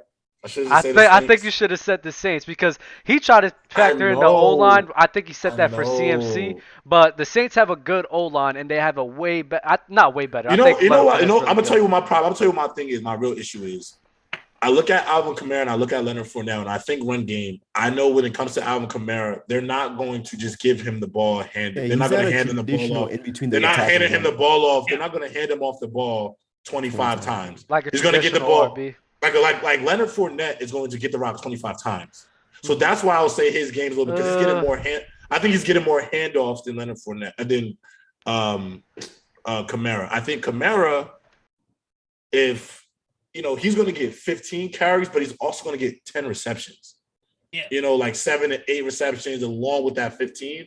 So when I look at a run game, I'm thinking about just handing it off inside, outside zone, those things. Like that's the only reason I give it to the Buccaneers. But it is like I said, it's like a 9.5 to like a 9.8. It is that close to me. Like it can go either way. I don't think Leonard Fournette got the ball 25 times a lot last year. No, I think so because didn't what's the name get hurt towards Rojo. The back half of the year? Rojo got hurt at one point, so Leonard had to pick up the slack. Rojo got replaced by him. He got replaced. Yeah, but he did also get hurt. He did miss a few games from hurt though. I got the stats right now. He didn't have any game where he had above 25 carries. What was the most carries he had in the game? 22, and he only had above 20 carries two times. Okay. That's why it's like they're passing. It could go either way. But I'm with just a different the Saints coach, gonna throw it to Kamara a little bit more than the Bucs are. So that's the only reason it's not really too much to decide on that one, to be real. I got you. Yo, Fluent, best run game. If we're saying who's gonna have the most yards, who's gonna have the best run game, I guess it depends on how you define it. But I think it's gonna be the Saints because OJ said, well, it's not who has the best running back. Well, it kind of is, and they have the best running back tandem. In fact, last year, how have the teams changed from last year? Tampa Bay just doesn't run the ball a lot. The Saints had 300 more rushing yards last year. Why would I expect that to change much this year? It won't. In fact, the Panthers had more rushing yards without CMC last year and with a worse O-line. So I don't think the Bucs are going to. They're just the Bucs will run. Brady will do a short pass, and that's kind of their run play. So it takes away from their opportunities. So that's why I think it's the Saints. They're going to have more opportunities to rush it. Yeah. I do like Ingram coming back, so I think it's the Saints. I like that. Yo, Bama, you still in attendance, or are you black screen Bama right now? Bing bong. All right, OJ, best run game. Yeah, I think Fluent makes an excellent point in that the Bucs run game is a lot of it is really they use the short pass as an extension to the running game, and they just their identity is more on passing, bro. Like they pass a ridiculous amount of time. So if you're just talking about sheer volume, the Saints got it, and they have the better tandem as well. So, Nick. I'm going with the Saints. All right. Lastly, best coaching staff. That's a tough one. I think that's kind of easy. I'm first, right? Yeah, you first up. Tom Brady, damn near coach. I'm saying the Bucs. I agree. I think it's clearly the Bucs. Yeah. Clearly. Who's the Saints coach?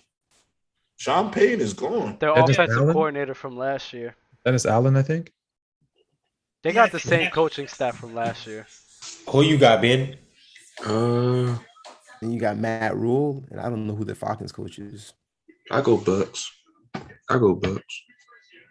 Yeah. I think all the Bucks did was replace Arians with Bulls. So the rest is the same. So yeah, I'm going with the Bucks.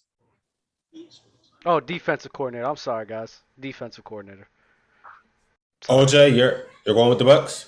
Yeah, I'm going with the Bucks, bro. I couldn't even tell you who the Falcons coach is or the Saints coach. So yeah, it's Arthur Smith and them. Arthur Smith, I think, is the head coach of the Falcons. And then Matt Rule is in. Carolina. But he's on the hot seat. Yeah, I was saying he's on the hot seat. And I was right. Dennis Allen is the Saints head coach. That boy gonna be hot up out of there after that damn schedule, boy. I'll tell you that. Yeah, that schedule is a disaster. The more I'm thinking about it, the more they win 8 games is just incredible. That shit is so bad, bro. That shit is nasty, yo. That schedule is nasty. Nasty. They even got hard preseason games. Even they preseason games. It's good front seven after good front seven. I'm just sitting here like, damn, bro, y'all just. And they don't got. It's a real make it or break it for Matt Rule and Baker. If the Carolina Panthers don't have a better O-line this year, it's over. It's quiet. Nah, they don't. I'm going to say something quick to the chat. If you come to Fluent and Chill Tuesdays and Thursdays with Super Chats, we will answer them, unlike this show. Okay, go ahead. I'm trying to get to them. If you guys answer the questions. Yo, Nick, who you got best coach? Ron, you're supposed to fit it in all right, as we go. Yo, Bama, best run game and best coaching staff. Can you go back to back, please? Yeah. In this division. I'll probably say best run game. I will get that to the Saints. Best coaching staff. Damn, that's tough. No Sean Payton. I don't think that's tough, man. Come on, it gotta be. Yeah, Tom Brady basically a coach out there. You got Todd Bowles. You got Todd Bowles. What's my other dudes? I can't think of Byron Leftwich. Yeah, I mean, I'll go Bucks, but I guess. Why the hell can I not remember nobody right now? All right, y'all. Super chat time. G Baby said, "How can you say Kamara ain't available when he literally only missed 3 games last year and always plays at least 14 games? Like, what are you doing, OJ?" OJ the juice, man. So am I supposed to answer that question? Yeah, he's talking to you. Chat. He missed 3 games, as in he missed 3 whole games, but he missed a lot more than that. He was missing quarters. There are times where he played half of a game. There are times he played 1 quarter and stuff like that. But ultimately, and to be completely honest with you, man, when I look at his stats, which is 16 touchdowns, 13 interceptions, the fact that you're saying that he only missed 3 games, that makes my argument that much more powerful. And again, one of my biggest things is Huntley comes in there. It doesn't it's just undiscernible the difference in that game. So yeah. Do you care that he missed the most games, but he had the most rushing attempts of his career last year? He's talking about Alvin Kamara, bro. You're not talking about Lamar Jackson. He's talking about Alvin Kamara. Talking about Alvin Kamara, not Lamar Jackson, bro. I could have sworn you was talking about Lamar Jackson. Light work, G baby, light work. G baby had it in a blender. G baby had it in a blender. But wait, he's not done. G baby has another super chat. He said the Saints were the #1 run defense. What you mean, OJ? I don't think so. I think he's wrong. OJ.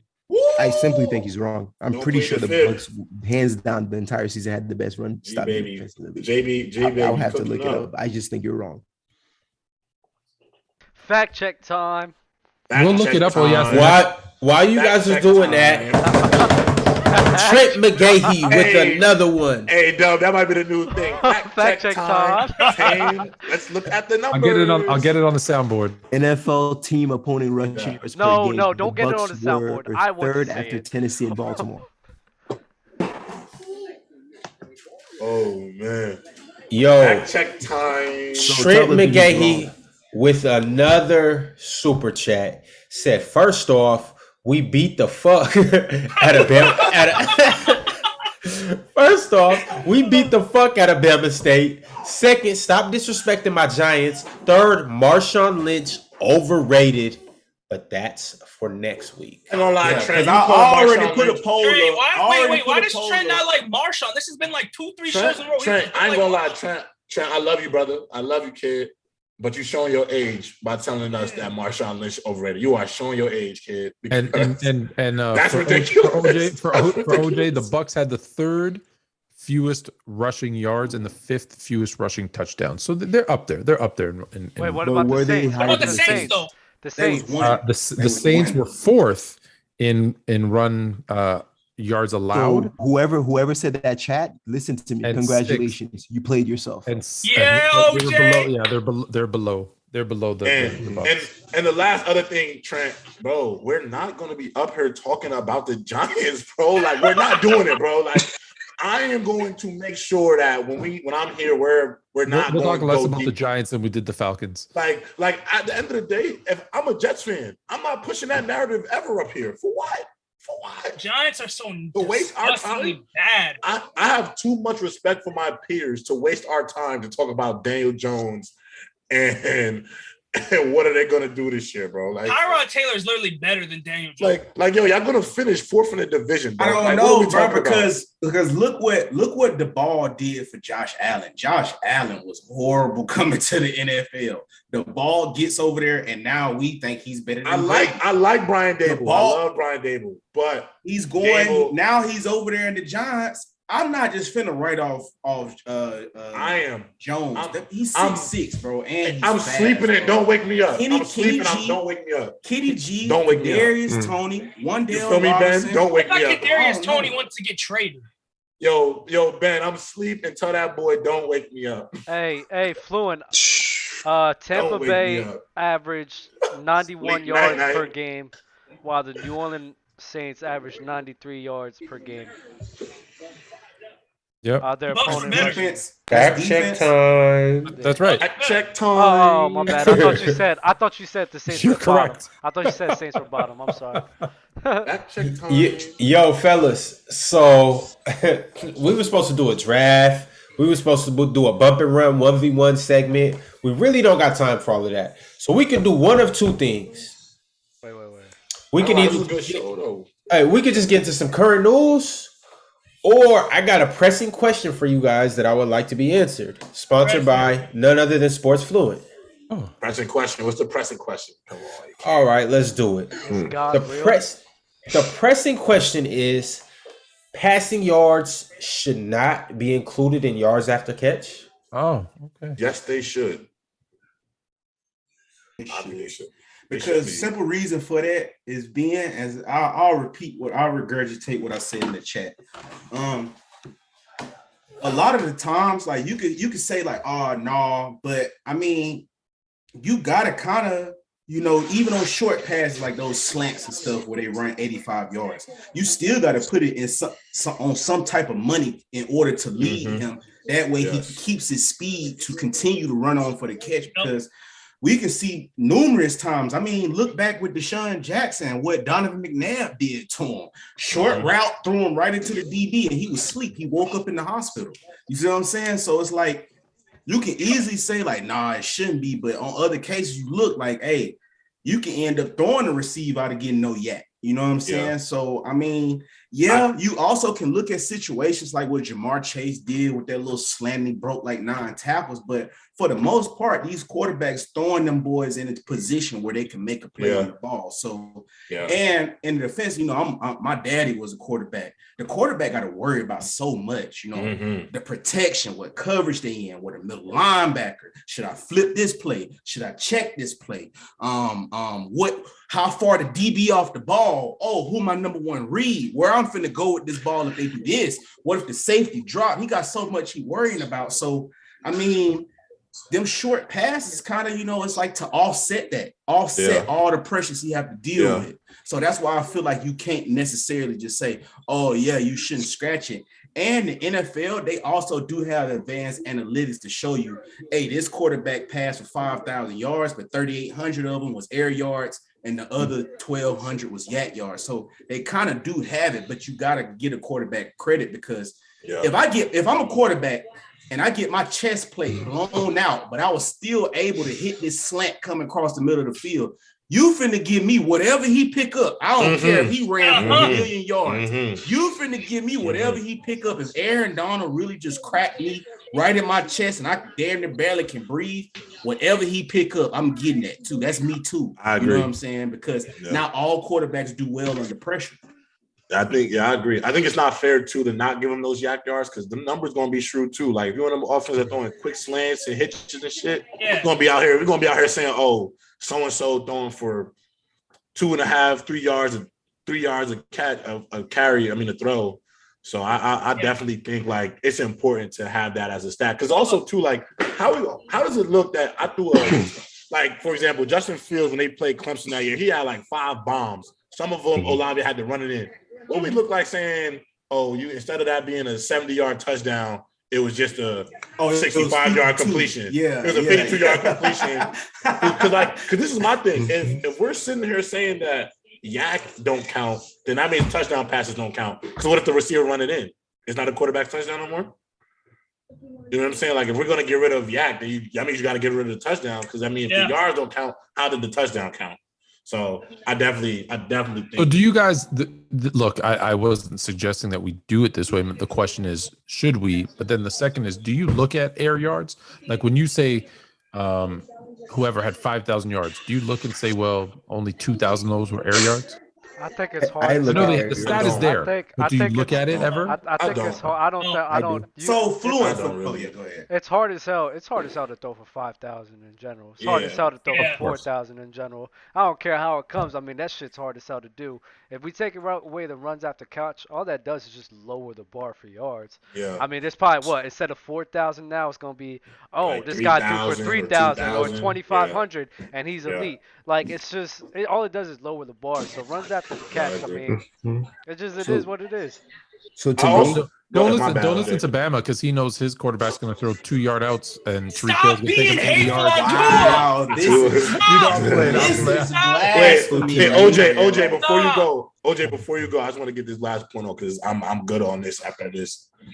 You know how I also look at it too, Fluent, is like, you know, when an O-line, they get credit for how many yards a running back has. Like they'll be like, oh, this was a 2,000-yard rushing O-line. You know what I'm saying? They produced this many yards, but they didn't touch the ball one time. But because Derrick Henry rushed for 2,200, they blocked for him the whole way. So we give them credit for that 2,000 yards. Like this is the O-line that accounted for that 2,000. So I kind of look at the same way with quarterbacks. Should we give wide receivers a category for their pass interference yards? That was the second part of this question about the yards after catch. I actually do because it's a spot foul now, right? Right. So yeah, if a DB hits you 20 yards down the field and it was been catchable, but he tackled you from behind, I'll give you that 20. It's a spot foul. Who's it going to? Who's going to go to? I can't give it to him. Come on. No, not in his yards. But Bama, a separate category that shows how many pass interference yards you got. The reason I feel that, but the reason why I don't want to give it to him, and J-Rob, come on, bro. You know how hard it is to guard. I'm hip. Come on, man. Corner's the toughest. Yeah. But the thing is, the difference is I played in college where it was just a 15-yard penalty. Like now, if I chuck that mug 99 yards downfield and Bama, you take my legs out at the 99th yard, it's a 99-yard game. Yeah. You're going right to the 1-yard line. So that's my thing about it. Like, how you gonna if you want to put it on paper, I mean, I guess it's hard because if you dropped it, then because you can't speculate if they would have dropped it or not. So you're giving out these empty yards that you don't know if they would have catched the ball or not. Well, technically, it has to be a catchable ball, right? Whether you're going to catch it or not is technically it has to be a catchable ball. So those are the two questions I had thrown out there. Okay, cool. To answer the question about depth of target, I think it's very important because it adds context to certain things. Like, for instance, Drew Brees, and again, this is going to sound like I'm hating on Drew Brees, right? He has a whole bunch of yards, and Drew Brees has one of the highest completion percentage, right? But if you were to just look at that, you'd be like, okay, Drew Brees is the man. But part of the reason is because, especially the second half of his career, bro, he slants out a bunch of short stuff, bro. And so the ease of the passes, bro, that increase his completion percentage, bro. His depth of target was very, very low. And the second part of that too, if I know I'm going against Tom Brady, who has one of the highest depth of target, now as a defense, my game plan for him, it can't be the same. I have to stretch the field. And so that's why Tom Brady, he absolutely eats the flats. He destroys it because defenses have to stay honest because they know he has that long ball. So to me, the depth of target, it tells you the bigger picture and the quality of the quarterback. I like that.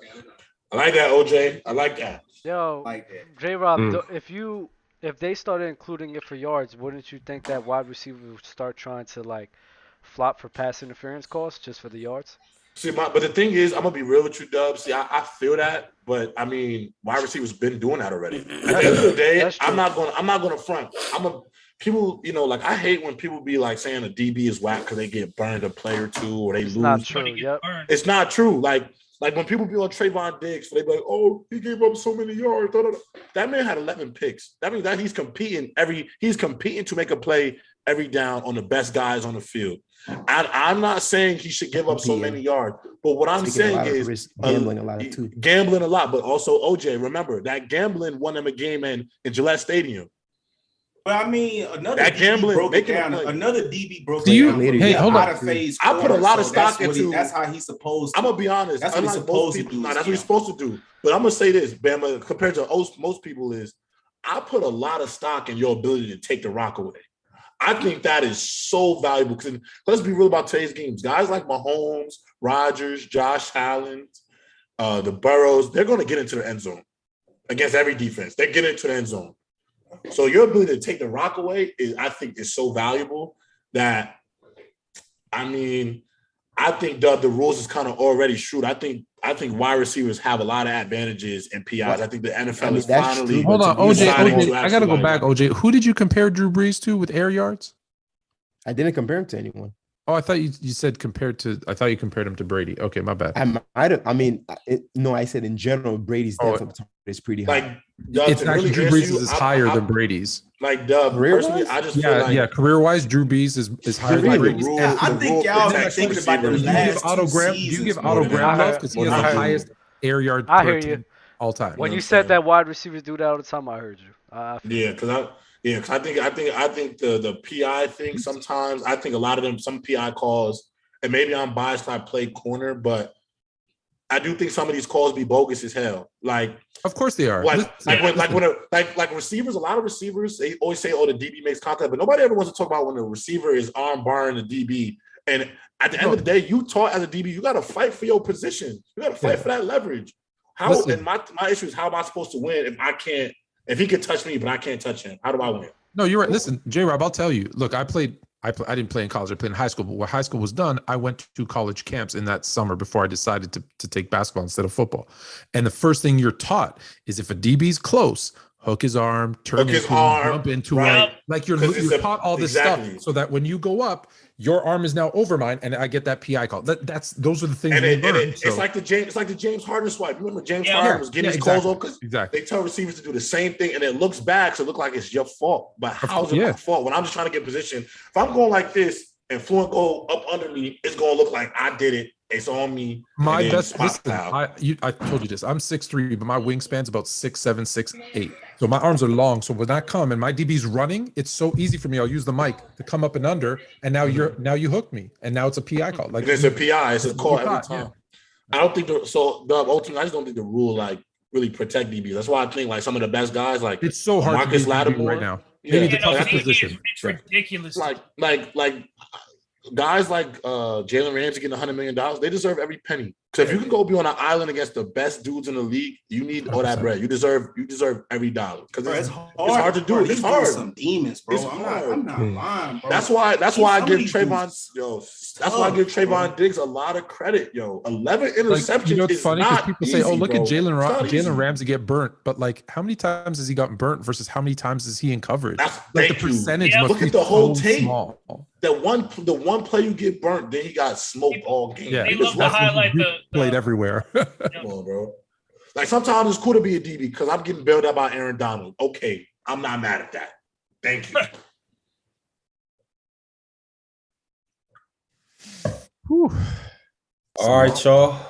Well, it was a solid show. It was real solid. Hey, very solid. Hey, OJ, I never had you on the show. I really enjoyed having you on the show, brother. It was like that. Thank you, man. Appreciate it, man. Yeah, OJ. Before today, to have you back, my brother. Yeah, OJ. Before today, I just thought you was the water guy. Now you really an analyst. Okay, you got some shit. I thought you was the water guy, but you really got some shit too. I respect it. I respect my boy Nick. OJ moving up the depth charts. Check you out. OJ, you went in a span of 3 hours. You went from a walk on to intricate part of the team. Hey, he was nasty in the beginning, but he came around. The ship came around, man. What was the turning point? Open up that letter and hand y'all gonna hand OJ his scholarship now? Yes, sir. No. You gotta beat out me. Corner one, bro. That ain't happening. Hey, I'm CB1. spot. I'm CB1, bro. Actually, I'm listed as athlete 1, man. Yeah, whatever y'all need. Me too. I'm the team's Booby Miles, bro. I'm Booby Miles. Yo, what was the turning point? Was it when he asked you, "Do you really know cover 2?" Yeah, that was insane, y'all. I ain't gonna lie. I can't believe he said that. I ain't gonna lie. Clip that. I had to. I'm like, I'm not gonna lie, bro. I'm like, OJ, no way you just said that. I was like shaking my door.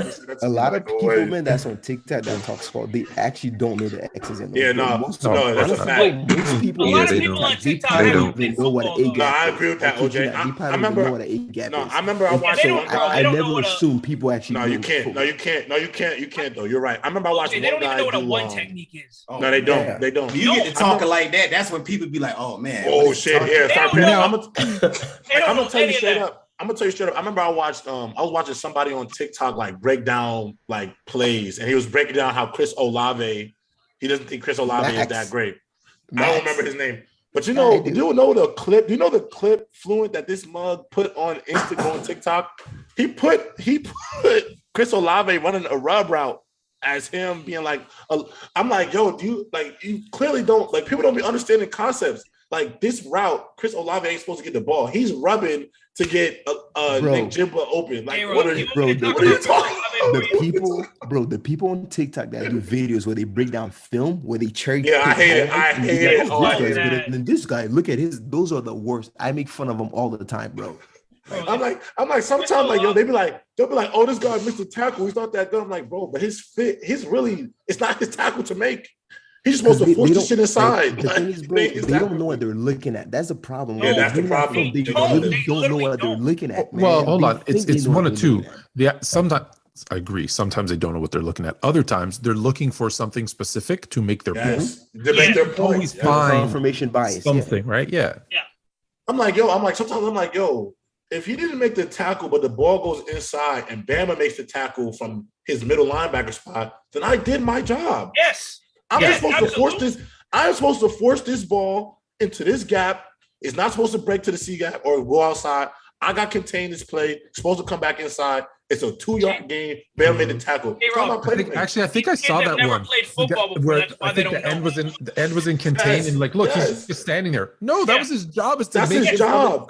Yes. Because the moment he crashed inside, the whole thing outside. I saw that one. Now, if you contain and still make the play, they call that a double plus, which means you did your job and another job too, and someone else's. Yeah. I remember one clip. Like I seen one clip where like this guy was playing. He was playing boundary corner. I think he was talking about Sauce Gardner. He was playing boundary corner, and the right side guard and tackle pulled. And so Sauce, obviously not big enough to just set a regular edge, he goes bowling. So he just dives at the tackle's leg, calls a foul to force it back inside.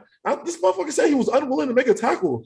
I'm like, I thought we were going to get some game film and start doing this more frequently.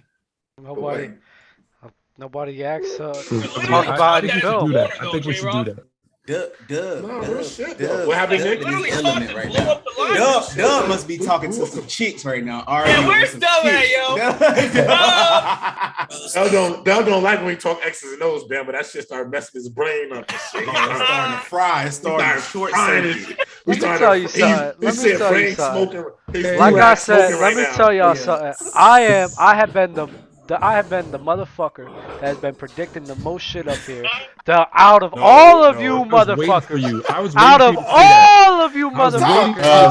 All of y'all. I have been predicting and right about every 50-50 chance of predicting who's going to win. There's a chicken on CBS that does it. There's a chicken on CBS. I told you about the Chiefs. I told you about the Chiefs. I told you about Stafford. I told you about a bunch of shit out. Right. Can I get? I don't want to hear nothing from y'all. Can I get the prediction? Can I get the Seahawks was prediction? wrong about Aaron Rodgers for the whole fucking year. Can I get the rumors about the Seahawks? If Jimmy G goes to the Seahawks, can I get that?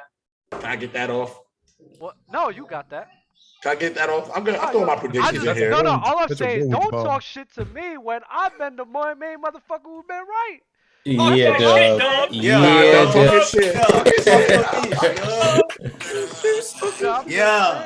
It is off. Talking shit. Yo.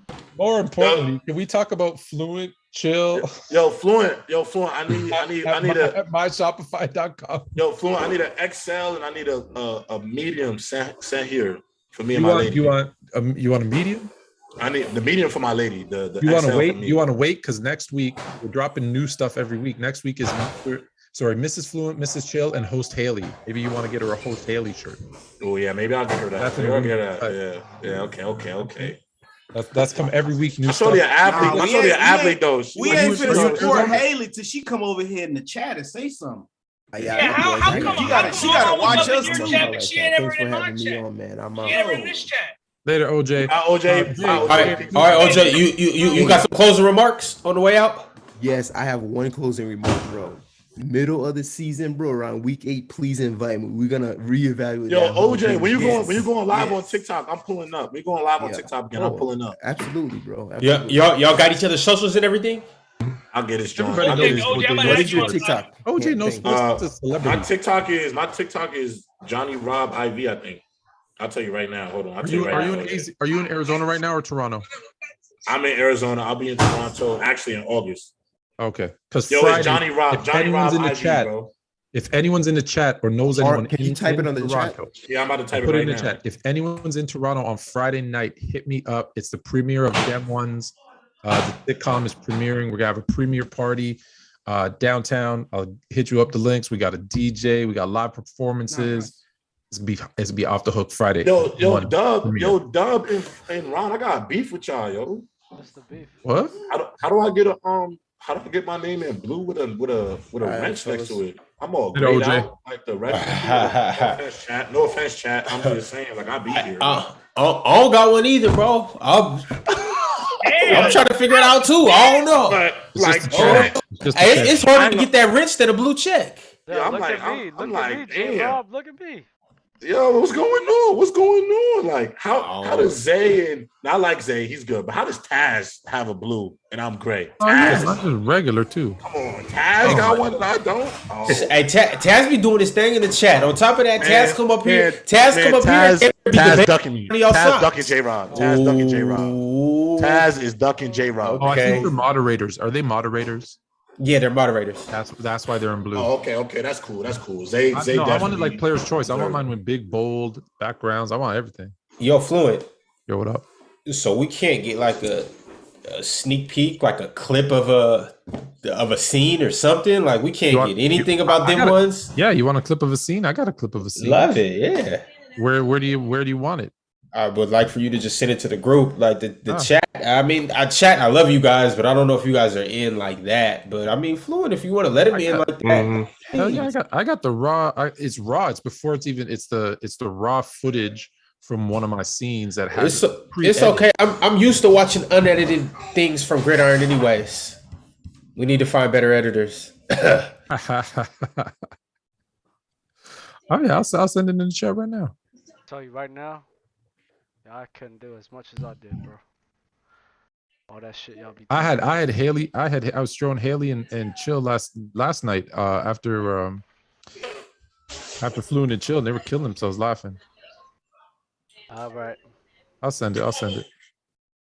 All right, y'all. Who got closing remarks on the way out? What y'all want to say to the people? Talk to them. I say I love y'all. You know, I love being on the show. Hold up right quick. Oh, that boy. Fluent, you acting? Oh, come on, bro. That's the thing. Them ones. That's what he's talking about. Them ones. That's his show. But we won't know it because Fluent won't show us nothing. That's crazy. Hollywood. I'm not allowed to release till Friday's premiere. I just gave you Hollywood. Seen that before. Hollywood. Okay. Hollywood flu. I ain't gonna watch it in the States. Holly flu. Yeah. It'll be on Netflix. It's going to come out first on CBC Gem in Canada, but you can get that app and watch it in the US. But then it'll be on Netflix after that. Right. I ain't gonna lie. I got my only closing remark is if Trent is still in the chat, Trent, I'm just only I do not want to talk about your Giants, bro. I'm good on it. Good on it. The same way I don't make these boys talk about the Jets, I don't want to talk about the Giants, bro. Can we do a full episode on the Bears? Can we do a full episode on? Yo, Fluent, you know what I actually found out the other day that I was like, damn, and they suck. The Bears have the most wins in NFL history. No, they're second to the Packers. No, they are first. I just looked it up yesterday. But it's about one game, though. It's like one game. That's because in 1920, in 1920, we only had like 4 teams. And Trent, exactly. That's the point. Yes, I'm a Jets fan, and we don't talk about the Jets because, unlike you, I know my place. I'll tell you. Hey, you saw it in the chat. I told you the Bears suck. Man, y'all really hyping Trent up. All right, y'all gassing that boy up. Yeah, y'all got Trent backed into a corner. You know what happens when that happens. Yo, Ron. What's up? Ron, I got you. Look, this Trent gonna come in here like, but Kadarius Toney and Saquon Barkley gonna be back. Bama, I have one. And Brian Dable's here. Did you set up the camps? I tried, bro. 783. I got a few of them. Damn. I wasn't able to add the ones for the 7 cam and 8 cam we had.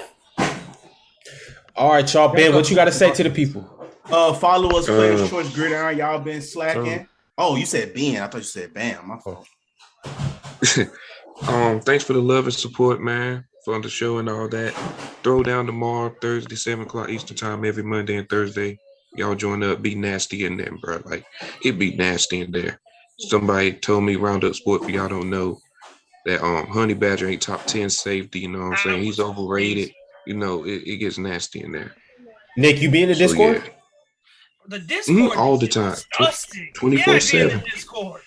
Y'all in the Discord get me pissed off, and y'all be getting nasty. What's the Discord? The Discord is like Players Choice Underground. Where you think the chat's something, the Discord is like the chat 24/7. Like it literally goes. It's people in the Discord right now arguing about X, Y, and Z. They were trying to say that Tyreek Hill was runs better routes, had better hands, and a better release than DeAndre Hopkins. They get nasty up in there. They be getting disgusting. Yeah. Hey, shout out everybody that holds down the Discord, both Players Gridiron and Players Choice Basketball too. I appreciate you guys for being in there. You guys are ridiculous in the Discord. Keep it up. Keep chatting in the live chat. Keep liking the videos. Continue to subscribe. Hey, pass the words out to your friends. All right. Go ahead, Bama. Talk to them. Hey, follow Players Choice Gridiron on TikTok, Instagram. Share this video on YouTube. Like the YouTube, get us some more subscribers. Yeah, man. Y'all know what it is. Fluent got them files, bro. That's all I'm gonna say. Freak Nick. Y'all ain't gonna want to know. Freak Nick. And I got some files. It's been a while since Freak Nick got brought up on this show. Oh boy. I got some foot wash videos. Y'all don't want to know what's going on. Yeah, that's crazy than Freak Nick. Yo, Bama, when we start playing football out here in the Z, should we like bring a GoPro out there for the fans? Bro, we need like a camera so like everybody, like all our fans can really see our really know. Can somebody give us a super chat so we can just get a GoPro, please? Ron and Dub, can we use that money to get a GoPro? I'm trying to show y'all how legendary I am. Y'all niggas got me fucked up. Yo, Fluent, while he's doing what he's doing, you want to give your post-game soliloquy? Oh, no, I did mine already. I'm the real Thanos. This is what I'm trying to tell y'all. Don't get this shit without being the real fucking deal, bro. The real deal. That shit's fire. I ain't gonna lie. That shit's fire. I'm the real Thanos. I ain't gonna lie. That just blew me that you got those. You're gonna be flyer to me. I'm the real Thanos, man. Come on, man. I was really like that. Those is hard. Fluent, chill at myspotify.com. 8650 CAD, don't be right. And y'all, that's about 60 American. Listen, you could be on Team Chill or you could be Team Fluent. We're taking bets. Who's going to win. Nobody wants wants to be on Team Fluent. Everybody wants to be on Team Fluent. Oh my gosh. You just mad because you ain't fluent yet. Don't worry. You'll be there. No, my son's on Team Curry. Yo, Nick. Oh, what's up? What's up? Go ahead, J-Rob. Nah, I was gonna say, yo, Dub, I just want to say I want to apologize for the way I came at you earlier in the show. You know, I really rock with you, bro, before the show. Wait, what happened? I don't even know. Because it was like J-Rob always coming for me. I'm like, bro, I'm sorry about that. I don't want you to feel that way, bro. I respect what you do. Yo, bro, I don't give a fuck. So I like it. I like your take, bro. It's all jokes though. It really don't matter. Yeah, I like it. Okay, cool. I want you to feel it. Like Bama, I'm not gonna lie. Bama came crazy, bro, and I ain't gonna lie. I had to hold back my tongue. I was about to. Bama, I'm not gonna hold you. I was about to curse the fuck out, bro. I had to bite my tongue for a second. He said pussy. I'm like, what, bitch? Yeah, man. No, I said your pussy hurt. Yeah, don't say I got a pussy. Yo. Yeah, man, I ain't gonna lie. Man, you was wild today. The only thing you did today, though. Are we still live? Don't ever get offended from Addy though. Shout out to me, W co-host for telling Ron to delete your address. Yeah, no, that's crazy. There's some crazy. Yeah, don't know. Although now that I have your address, I will send you some Fluent Chill. Ron, they would have put a bag of. Oh no, I'm gonna buy some. I support. Even better. Friends. Even better. I want to say to Dub, I'm not apologetic for coming after you ever. All right. Hey, that is like the ultimate beef. Old Fluent versus young Fluent, bro. Or Dub versus young Dub. It depends. Yeah, I would say it's really old Dub versus young Dub, or Fluent versus his nephew. I'm gonna have to get in my Dub bag when we talk about the AFC East. I'm gonna have to come in here with that Henny like Dub. Yep, and don't forget for the return coming soon. Soon. I'm waiting on you. Let's get it. Let's do it. I'm ready. Right. Tomorrow. I'm ready. All right, y'all. Appreciate everybody tuning in. And this will conclude this episode. Dub, take us out. Don't trust your mama.